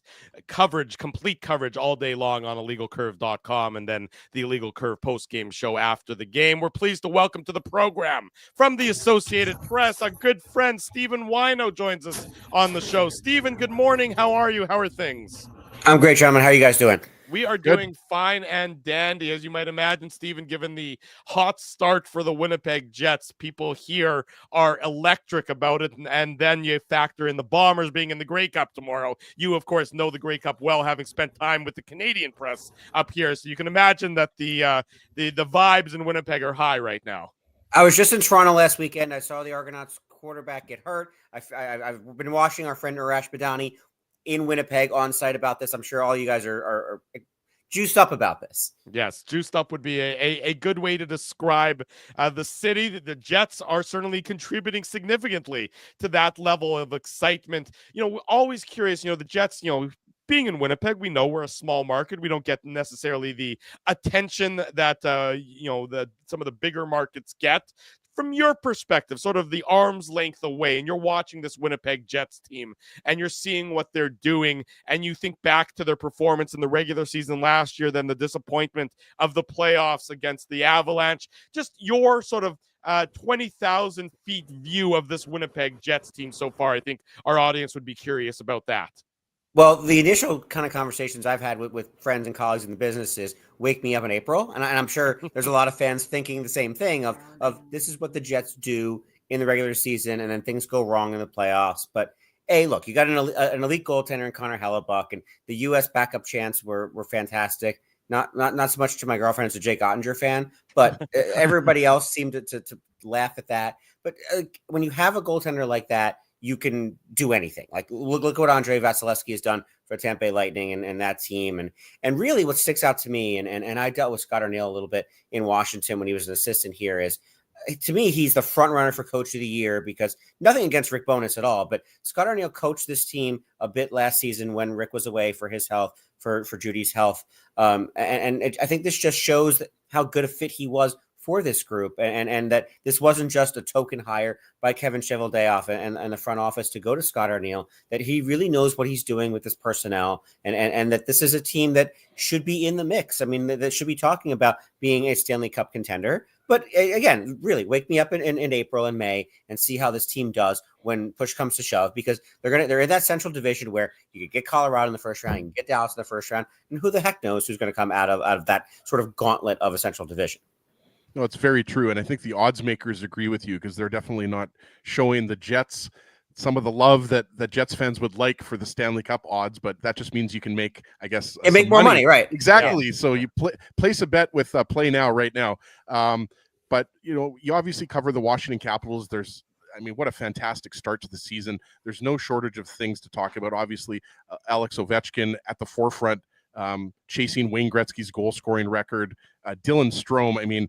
I don't know how much chatter there is in Washington, but you got to think he's on Team Canada's radar for the Four Nations tournament. I realize there's a lot of good players, but 24 points in 15 games. That's not what I want to ask you about, though, Stephen. Pierre-Luc Dubois. We got to start with that, because obviously we're a Jet-centric show. He's only got 1 goal, 10 assists, but what's kind of stood out to you about his game? Because obviously that was a big acquisition for the Capitals in the offseason. I wanted to pull up exactly what his shooting percentage is this season, and it's 3.7. And so he's been, other than Zach Hyman in Edmonton, maybe the unluckiest player in the league in terms of scoring. But what Pierre-Luc Dubois has given, and what Dylan Strome has done for this team, has allowed Pierre-Luc Dubois' sort of lack of production not become an issue so far. He's fit in well. And I said to people, we had a bunch of colleagues during the Cup final when that trade happened who just said, Pierre-Luc Dubois is a dog. He's not going to win. He's not going to produce. His contract's terrible. But Darcy Kemper wasn't doing anything for this team. And a bunch of us who cover this team were talking about it for a long time. Like, if you're going to get rid of his contract, the only way you do it is getting Pierre-Luc Dubois. And this team has already had an eccentric center who underproduced, underachieved, and getting Kuznetsov.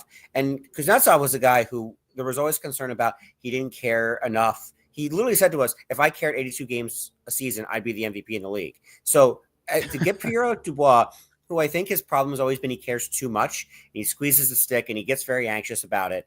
I think that was a good problem to have for this team, and that Brian McClellan believed Spencer Carberry could fix it. I don't know yet if it's going to wind up being good for the next 6 years of this deal, but he has fit the pieces have fit in correctly on this team. The Capitals did go out and get Lars Eller as a number 3 center, but that's not because of Pierre-Luc Dubois. That's because of Hendrix Lapierre's lack of production so far. Dubois has just fit in well enough where there's a lot of games you don't notice him. And in because he's not producing, that's bad in one way, but it's also good in that he's not making the kind of mistakes that are costing this team games. They're off to a hot start because Dylan Strome played really well. Alexi Protas and Alex Ovechkin on that top line have been great. The defense is rebuilt and better. Jacob Chychrun, when he's been in the lineup, has been a monster, to where Pierre-Luc Dubois' lack of production so far really hasn't been a storyline around this team because things are going well. And when things are going well, you're nitpicking when you're talking about stuff like that. Stephen, speaking of storylines, what is something that you're kind of casting your eye towards? It's something that maybe isn't a little underreported. Like, to me, the Minnesota Wild's start is so overshadowed by what the Winnipeg Jets are doing. And yet nobody's really talking about what the Minnesota Wild are doing. But from your perspective, is there anything that kind of is grabbing your attention, just 23% of the season done? I'm looking at the teams that are already toast for not this season, but like the next 4 or 5 years.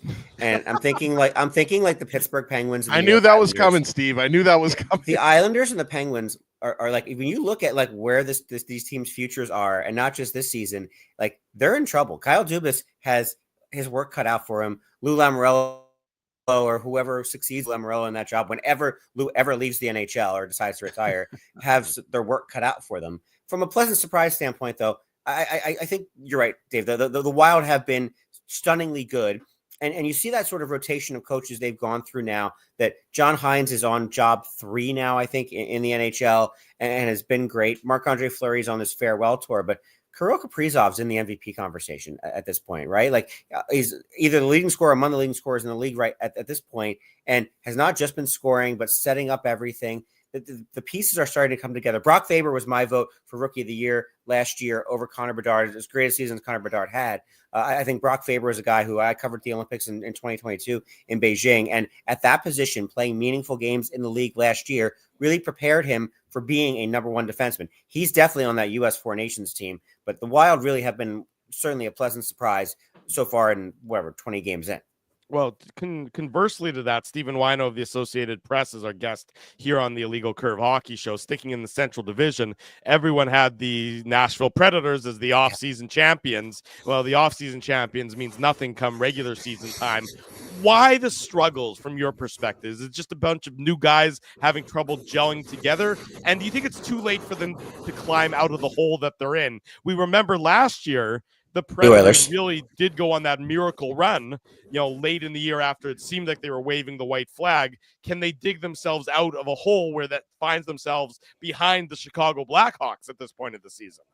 It's a tough one, but I remember asking UC Saros this at the Player Media Tour in Prague about gelling and new players. And he said, look, most of the core has been together for a long time, but Andrew Burnett the Predators came through Washington, and Andrew Burnett said, when you add a Brady Shea, a Steven Stamkos, and a Jonathan Marchessault, who all are used to playing 20 minutes a night, that's minutes that have to be taken away from other guys too. So not only are they having to get used to a new system and all those sort of things, but you have other players playing less ice time to fit these guys in. And it just has worked. I mean, they've had some tough luck. They hit a bunch of posts when they were in Washington and lost, and these other things. But Steven Stamkos has started to produce a little bit, but looks a little lost in that system. It might be the wrong coach or the wrong team. I wonder how long until Barry Trotz decides. I don't think he wants to. I don't think Barry Trotz wants to coach again.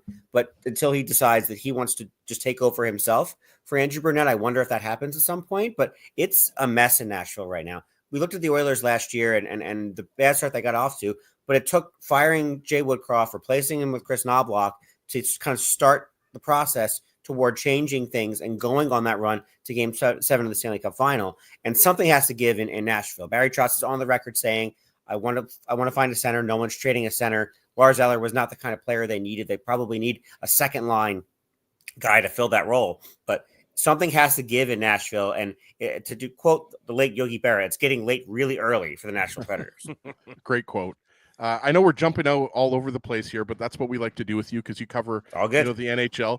But I wanted to ask you about specifically one player, Marty Necas, because I picked the Carolina Hurricanes to win the Stanley Cup this year. So obviously that has nothing to do with the question, but I might be a little bit biased. That's what I'm trying to say here. But I think the Hurricanes have been picked by a lot of people unsuccessfully over the last 4 or 5 years. But, there he is, 4th in NHL scoring. And, the other names in that group, McKinnon, Kaprizov, Eichel, Reinhart, Rantanen, Makar, like those are names that you expect to see in the top 10 of NHL scoring. But the reason why I want to ask you about Marty Necas, not just because he's got 25 points in 15 games, I guess a two-parter, is this the year he's now acknowledged as not just being a good player, but a superstar player? And also, are the Jets regretting not maybe jumping on him, because he was a guy that a lot of people had kind of circled as a guy that, well, not just the Jets, but he was rumored, as you remember, as a guy that could be moved in the offseason. Yeah, and that's the thing is, after what his dad popped off about last year, and the idea of he's an RFA, he wants to change the scenery, this and that, it really was a tumultuous offseason for the Hurricanes, changing GMs from Don Waddell to Eric Tulsky, and sort of everything going on around that team, that Marty Necas for a long time seemed like he was going somewhere, right? There was going to be a trade option, but credit the Hurricanes for saying, no, you're a restricted free agent. We want you. And after all the guys they lost in free agency, including Jake Gensel after they got him from the trade deadline, they gave Marty Necas the role. Rob Brindamore is one of the best coaches, if not the best coach in the NHL. He knows how to use the personnel at his disposal. And giving Marty Necas a bigger role has turned out to be a gigantic win for the Carolina Hurricanes. They're a little bit of kind of like you guys, like your guys in Winnipeg, of let's see how the playoffs go. But Marty Necas, just like Kirill Kaprizov, is in the MVP talk now, because he has taken a team that we all thought or wondered was going to take a step back. The real team took a step back was the Boston Bruins. So if we're going to get to that later, we can. But the Hurricanes are the team that a lot of us thought, holy cow, like they lost a lot of players in free agency. What's going to happen? They don't have Don Waddell anymore. But Marty Necas has filled that sort of role, not even filling in for one guy, but filling in for two or three, by getting on the top power play, by being sort of that player in that situation where he's at a prime age. I think he's 25 years old, right in that range where he is just stepping into his prime, where a lot of guys start saying they either find that next level of their game or they don't. And Marty Necas certainly has. Well, Stephen, then you teed me up. I was going to ask about the Boston Bruins. They're 8-8-2, but their goal differential is a whopping -16. What is going on in Boston? Well, I covered the Capitals last season when they made the playoffs at a -37 or whatever it is. But I wonder if a little bit of the Bruins is the regression to what we thought we'd see when Patrice Bergeron and David Krejci a year earlier. And we didn't see it initially because Linus Ullmark and Jeremy Swayman going kind of every other game the entire season. They sort of kept on that level. And then the bottom's sort of fallen out a little bit. They're still in a playoff spot, I think, in the Eastern Conference at 8-8-2. It's not like they're where the Predators are, where the Penguins are, where it's a legitimate concern right now that they're not going to make the playoffs. But and I know I'm firing coaches left and right here, but I wonder about Jim Montgomery, and I wonder Jay Leach is on staff, Joe Sacco's on staff. If Cam Neely and Don Sweeney at some point have an itchy trigger finger, because not just for the start, but Jim Montgomery made some mistakes in the playoffs with his goaltenders.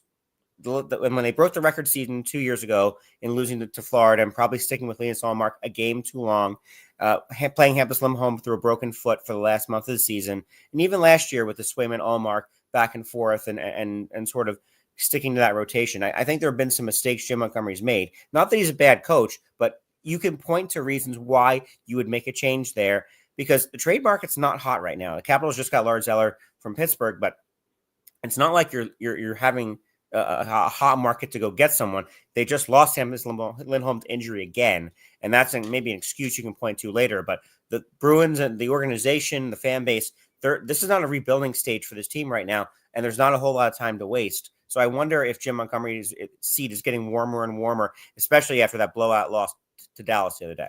Yeah, they looked listless at best in that loss to Dallas the other day. You mentioned earlier, Stephen, the Pittsburgh Penguins. And, look, there's no easy solutions there. But if you're a Sidney Crosby or you're a Evgeny Malkin, you're Chris Letang, and you're looking around and you're seeing where you are as a team and as a franchise, what do you think is going through their minds? Is there at this stage of their career where they've done everything and anything that they can do at the NHL level to lift this team, and it doesn't seem to be enough carrying them on their 3 shoulders anymore, or 6 shoulders as the case may be?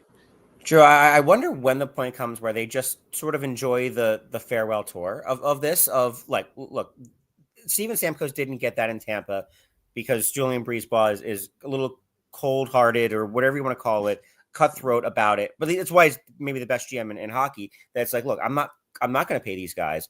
And Kyle Dubas, with a directive from Fenway Sports Group and the ownership, is like, we want to keep these guys in Penguins uniforms for the rest of their careers. And you get the Erik Karlsson trade, and you try to keep winning.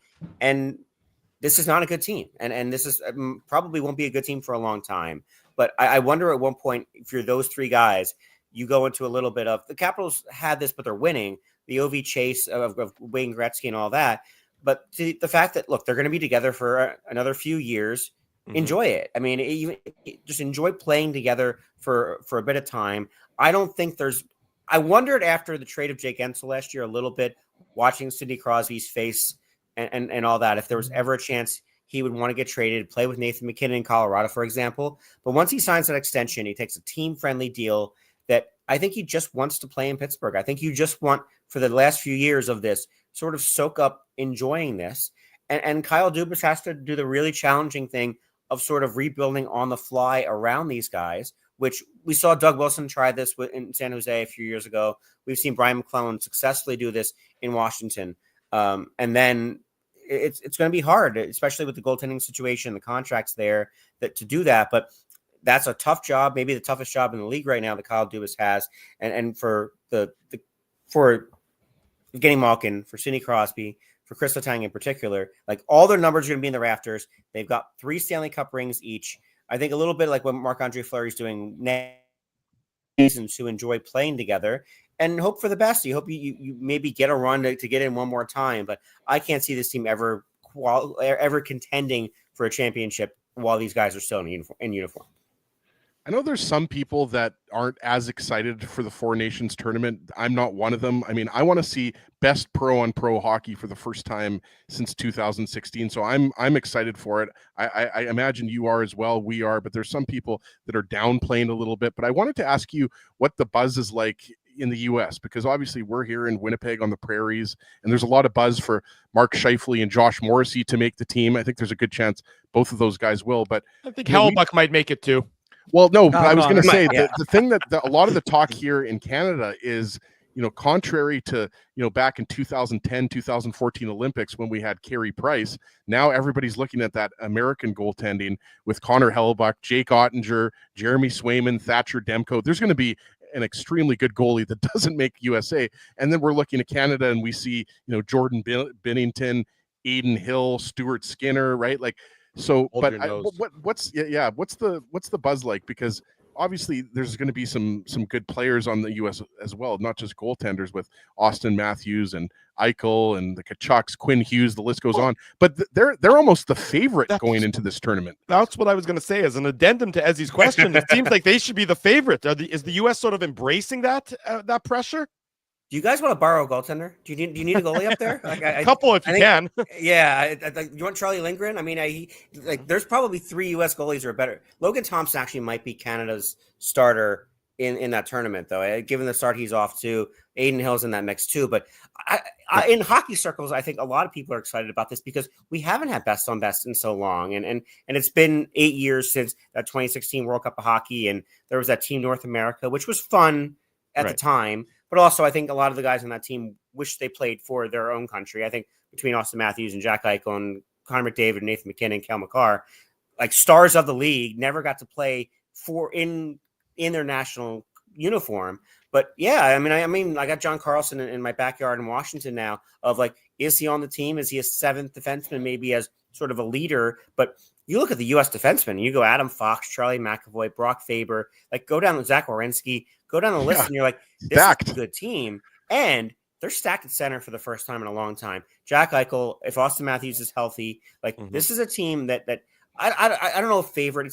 It is a fake bait up tournament in a lot of ways, sure, because it's not every country, but it's a really good, and Gary Bettman has said this correctly, that it's an appetizer for what the Olympics should be in Milan. And I think USA Hockey, Hockey Canada, Sweden and Finland are all using this as sort of an audition tournament for what the Milan Olympics will look like. I hope I'm lucky enough to be in Milan. I'll be in Montreal covering the first half of this tournament for the AP, that like I want to see these players play together. I want to see Austin Matthews and Jack Eichel and these guys on the same ice together. Adam Fox. I want to see a McKinnon, McDavid, and whoever line or whatever it winds up being, Crosby, all these guys play together. I think there's an excitement just about seeing those teams play, how that looks. But if I'm picking right now, I think Sweden wins the tournament. I'm going to say that right now. I'll say right now, I think Sweden. Jacob Markstrom potentially in goal. The defense, you go 28 deep on Swedish defensemen right now, and someone like Rasmus Sandin for the Capitals is playing really well and has no chance of making this team. So I'm going to go out on a limb and say Sweden wins the tournament. But at this point, everyone's playing for Milan and seeing what's going to look like in February of 2026. Stephen Whyno covers the NHL for the Associated Press, covers the Washington Capitals, of course, as well. And a Trey Kroner enthusiast. Yes, and a Trey Kroner enthusiast, as the case may be. Great jersey, best jersey. Oh, yes. That's yes, true. I would agree with that. Jersey. The jerseys are great, yeah. Thank you for joining us this morning. Always great to catch up with you. We'll have to do it again real soon. Thanks, guys. Talk to you soon. Take care, Stephen. There he goes. Stephen Whyno joining us this morning on the Illegal Curve Hockey Show. We will get to a Minuk Moose minute because the Moose were in action last night. So, Dave, don't worry. You'll get to that. Just want to mention to everyone that in addition to, of course, our prominent presence on Twitter, which is not going to change. We're still going to be active there, but we're also on Blue Sky. If you have migrated over there, check us out on Blue Sky. It's a little bit of a point of contention among Illegal Curve, though. On Blue Sky, I am, of course, at IC Drew. Dave, you are at IC Dave on Blue Sky. But Ginsburg is too good to put the IC before his name when it comes to his Blue Sky handle. Yeah, so I'm too good, even though my Twitter handle for the last 14 years has been ICSEG on Twitter. So that doesn't make any sense. But I just I put my name in there. It's Ooh, bad form. Dave, what do you think about Ezzy's performance? He's at Ezzy Ginsburg on Blue Sky, something like that. Well, I think that's my name. I think he's trying to leave us, Dave. I think he thinks he's too big for his own britches. His head has expanded beyond the Illegal Curve universe. That's me. His ego has run amok. All of a sudden, he's spilling coffee left, right, and center. Doesn't care about the ramifications. Ezzy, too big for Illegal Curve. I'll change my name. There you go. You just won, Drew. You got Ezzy. You broke Ezzy down. He's going to change it to ICSEG. There you go. I think it was just I needed to bring that forward because I noticed it because it harkens back to forever ago. And if I think we still have these emails, but Remus, God bless him, threw a bit of a hissy fit. Oh yeah, I remember that. To be at when Remus was a part of Illegal Curve, and Dave was IC Dave, Ezzy was ICSEG. I'm IC. He's not on Blue Sky though. I checked. Remus is not on Blue Sky yet. Too busy. He's on the I don't national. think Huss is either.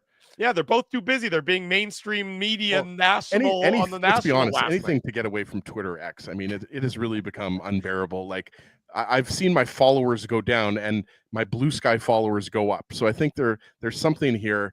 Blue Sky's taken off, which is good because let's be honest, Twitter is a little bit of a wasteland now. Well, speaking of something going up. Put on your antlers. It's time for the Minuk Moose Minute on the Illegal Curve Hockey Show.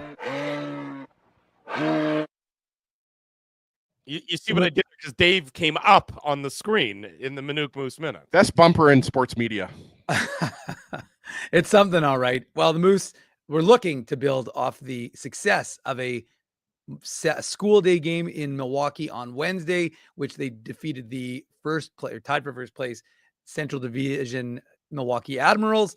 And they had a good game. Special teams were firing. They were perfect on the penalty kill. I think they went 5 for 5. They went 2 for 4 on their power play. So they were looking to bring that into Rockford yesterday. Thomas Milich was very good, keeping his team in the game first 40 minutes. I think he made 19 saves on 20 shots. The only time they scored was a 5-on-3 power play early in the game. Chicago's first rounder, Frank Nazar, as he was a guy that was on the Jets fans' radar for a long time. He scored kind of a fluky goal, bounced it in off Elias Salamontson's skate. Elias Salamontson, by the way, has been involved in every power play goal the Moose have scored this season. He's got, I think, 1 or 2 power play goals, and he's got about 4 or 5 assists. So every time the Moose have scored on the power play, Elias Salamontson, the Jets' second rounder, he has been in on it, and he's looking more and more comfortable each and every single game he's playing in North America. Of course, his first one here since moving over from Sweden. So Moose were in action. Tyson Empey, he gets 2 goals to get in the game to give the Moose a 2-1 lead into the third, but the Moose weren't able to sustain it, so they gave up a tying goal. And then about 4 minutes later, they gave up the game-winning goal. Tried to press. The big dogs were sleepy, a little dopey. Brad Lambert coming back into the lineup. He was dealing with an illness, which kept him out of the previous game. Thomas Milic, like I said, got the started net. Capo Kakinen, who was recently reclaimed by the Jets, and of course assigned to the Moose. He was backing up Dom DiVincentis. We don't know. I mean, that's been a subject of conversation. Joe from Winnipeg has been watching Norfolk. He's saying that the goalie rotation there in the ECHL is real good. So we don't know what's going to happen quite yet with Dom DiVincentis, but we would anticipate that they're not going to keep 3 goalies with the Moose. So they're going Why did Colorado waive Kakinen? That's what I want to know. Like, well, obviously it's great for the Jets organization. They get some veteran depth, but I mean, Georgiev has been hot and cold. Eustace Annunen has been hot and cold. Georgiev had a good game. I watched Colorado LA the other night. He was really solid, but I was surprised by that. Like, again, it's a benefit for the Jets. Like, this is a good thing. I'm not trying to diminish that. I was just surprised, Dave, that they waived him. Yeah, and I mean, it's just Colorado just doesn't have it right now in terms of goaltending, and they're trying to find it. Maybe they're trying to light a fire, and I think Trent Milner got his first start yesterday for Manitoba. Yep. Yeah, exactly. And for the Avs yesterday, I think they lost, but he got his first, I think it was his first NHL start. And look, at the end of the day, it's good for the Jets. It's good for the organization because it gives you an experience. DiVincentis and Milic are 20 and 21. So you need to have some insulation between if you need to make a recall up to the NHL. You didn't want it to be on those guys. So the Moose end up losing 3-2, and they are back in action today against the Chicago Wolves. And I'm going to rip through quickly some prospect talk from Friday night. Jacob Julian, he's kind of heating up. He had his first 2-goal game of the season. Colby Barlow, who had a really slow start in Oshawa after getting traded, he scored a power play goal. That was his 5th goal in his last 7 games. So he's starting to get going. Guy that folks should be watching. He's not getting a lot of mentions, but Kieran Walton, he the 2024 6-rounder, he had a goal and 3 assists for Sudbury, and he's currently 13th in OHL scoring. And then, of course, his best friend, Kevin He, who plays for Sudbury, the 2024 4th-rounder, he scored a goal for Niagara. He's got 17 goals on the season. That's the 2nd most in the OHL, and he has, I think he's 7th right now, boys, in OHL scoring. Nothing was doing in the WHL, and even though he's not a Jets prospect, Mad Max Nemesnikov, younger brother of Vlad Nemesnikov, had his 2nd straight 4-point game. He was going up against Kevin He. Does he plays like for Guelph, that nickname? Well, the broadcaster calls him Mad Max Nemesnikov, so it's pretty entertaining if you ever watch any of those calls. Of course, I've got all those goals on the Illegal Curve Instagram, on IC Dave, my Twitter account, which I don't plan on going anywhere, so I'll be using that still. We're on Threads, by the way. Don't forget Threads, Illegal Curve. No big deal. We're the #1 place for Jets news. That's the thing. Like, why do I have to use Threads too? Like, you don't have to do anything you don't want to do. Dave does it all. Well, no. You just have to sign up as ICSEG. Otherwise, I'm going to give you the gear. I'm just saying that, like, with Facebook and Twitter, X, and Instagram, and TikTok, like, I'm just saying, like, Threads was going to be like the alternative to Twitter. That's why everybody was going to go there. All I'm saying is, like, can we just kind of get rid of Threads? Nope. Well, I mean, I think I'm not going to get rid of it after I built it I've been building it up as we got, people come to us on Threads. We got almost 4,000 subscribers on Threads. So we're not going to get rid of it. We're going to keep using it. We'll keep posting stuff. It's just like how many different social media sites, like I agree. This for a living too. I'm going to have to add Hockey Manitoba on Blue Sky. Like, no. It's a lot of social media. It's a lot of stuff. The reality is you don't need to follow us on everything. You do. Technically, I'm lying. But the truth is you can just follow us on one of those things, because to the point as he's making, I cross promote us on everything. So we'll remain on Twitter because it's a very good resource for hockey fans. We'll be on Blue Sky because it's an up and coming fun, and I don't really care. It's fine. It felt like screaming into the void, like as of 2 weeks ago. And then all of a sudden everyone was just like, oh, okay, I'll start using it. And again, Threads, we're on all of them. And of course, illegalcurve.com, always your source. Our Instagram always has all of our stuff on it. So, and don't forget about Pinterest. Well, more importantly, and Ezzy's Pinterest board is a potpourri of fantastic. And Dave is bringing back the IC Vine account. Yeah. And Ezzy's got our Mastodon going. But anyways, all I was going to say is that if you want, we have a link tree. It's a link in our Twitter bio, and that gives you a link to all of our various social medias. There, but I wanted to point forward on the screen that you can wear Illegal Curve on your chest with our great merchandise, which is available until tomorrow. So the Illegal Curve locker room does close tomorrow. So if you haven't yet had the opportunity to purchase your Illegal Curve gear, t-shirts, hoodies, long sleeves, zip ups, whatever you might be wanting to wear, it's all available on the Illegal Curve locker room. You can find the Illegal Curve locker room on our website, illegalcurve.com. Just click on merch. You can also follow it and find it on that ticker at the bottom of the screen.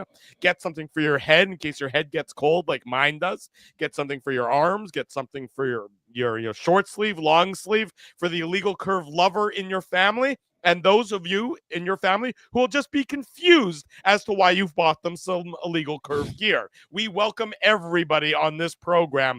Get your Illegal Curve gear before the locker room closes. It closes tomorrow, the 17th. So get it today. If you haven't yet had the chance to do it, buy now. Time is running out. Money back guarantee. Not a guarantee. Get your Illegal Curve merchandise immediately so you don't miss out, and you will continue to be the cool kid in school by wearing Illegal Curve on your chest every day of the week.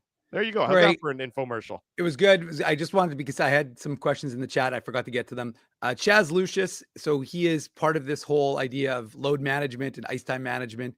I asked Mark Morrison before they left on the 5-game road trip, which again ends tonight in Chicago, if he was going to be going. He said he wasn't certain. They weren't sure about him. So I'll find out when the Moose are back in town next week, what his status is. Danny Zhilkin, he has a knee injury, and Mark Morrison told me that it was going to be about 3 or 4 weeks. I've got that, of course, under the Manitoba Moose section on illegalcurve.com. Put on your antlers. It's time for the Minuk Moose Minute on the Illegal Curve Hockey Show. That one was fun. See it again. All right. Well, that one was funny. So that gives you just an update in terms of those two guys and what their status is. And someone asked me about Ville, and I'll just quickly say Ville Heinola is practicing in a regular uniform. Yeah. But of course, once he comes off LTIR, he is going to have to, or he's it's just IR. But once he comes off, the Jets are going to have to make a waiver move to put someone on waivers when he is ready. Because right now they'll be at 24 with Ville. There you go. That's it for us this Saturday morning here on the Illegal Curve Hockey Show. Pardon me. It was an optional skate for the Winnipeg Jets. That's why we didn't Hold on. Did we just release the Icy Hockey Shoe? No, that's the Icy Hockey Show. That's me just misspeaking.